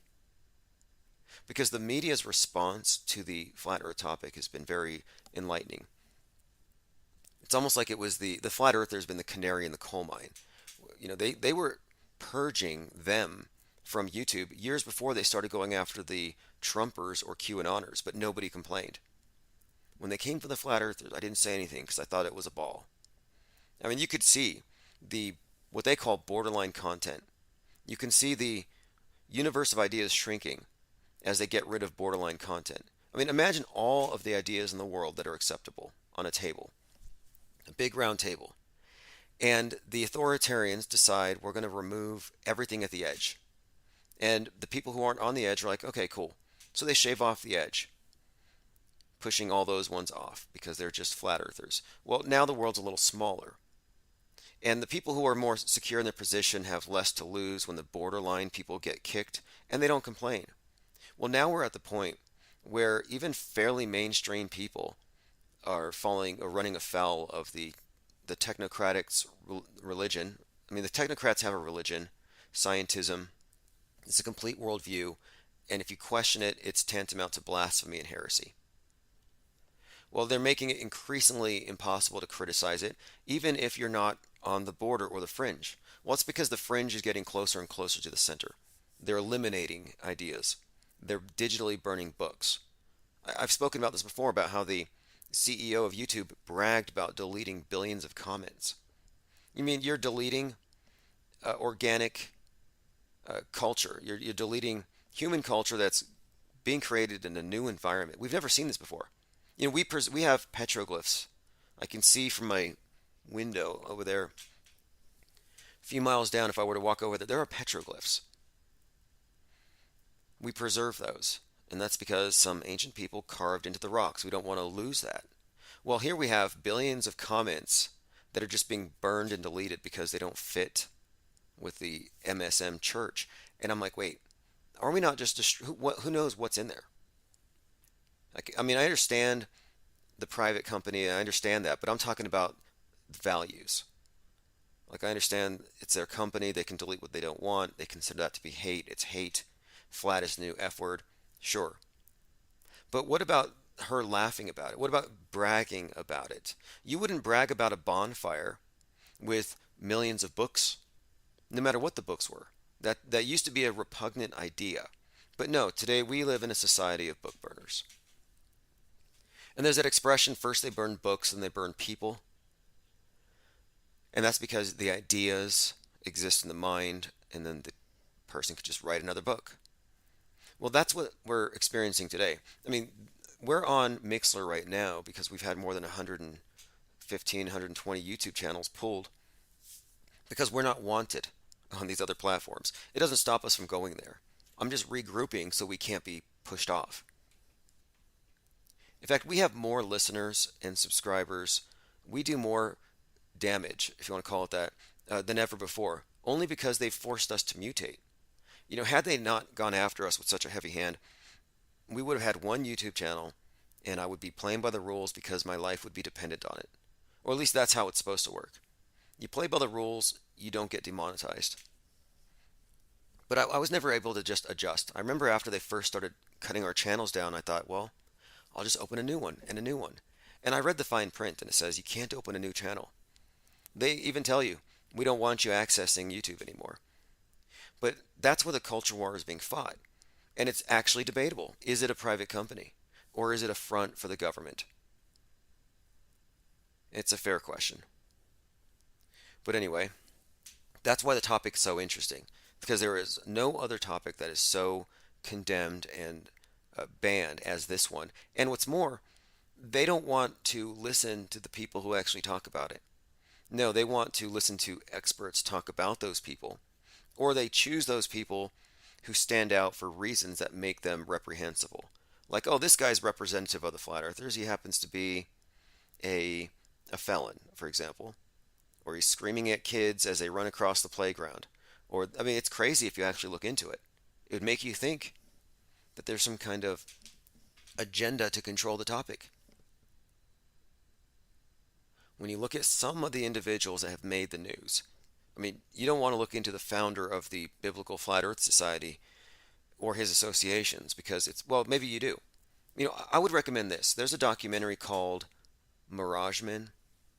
And Mirage Men is about the U.S. Air Force sending special agents out to meet and befriend conspiracy theorists, to give them ideas, to feed them leads, to get them to hold conferences where all of the people who believed in UFOs could be photographed.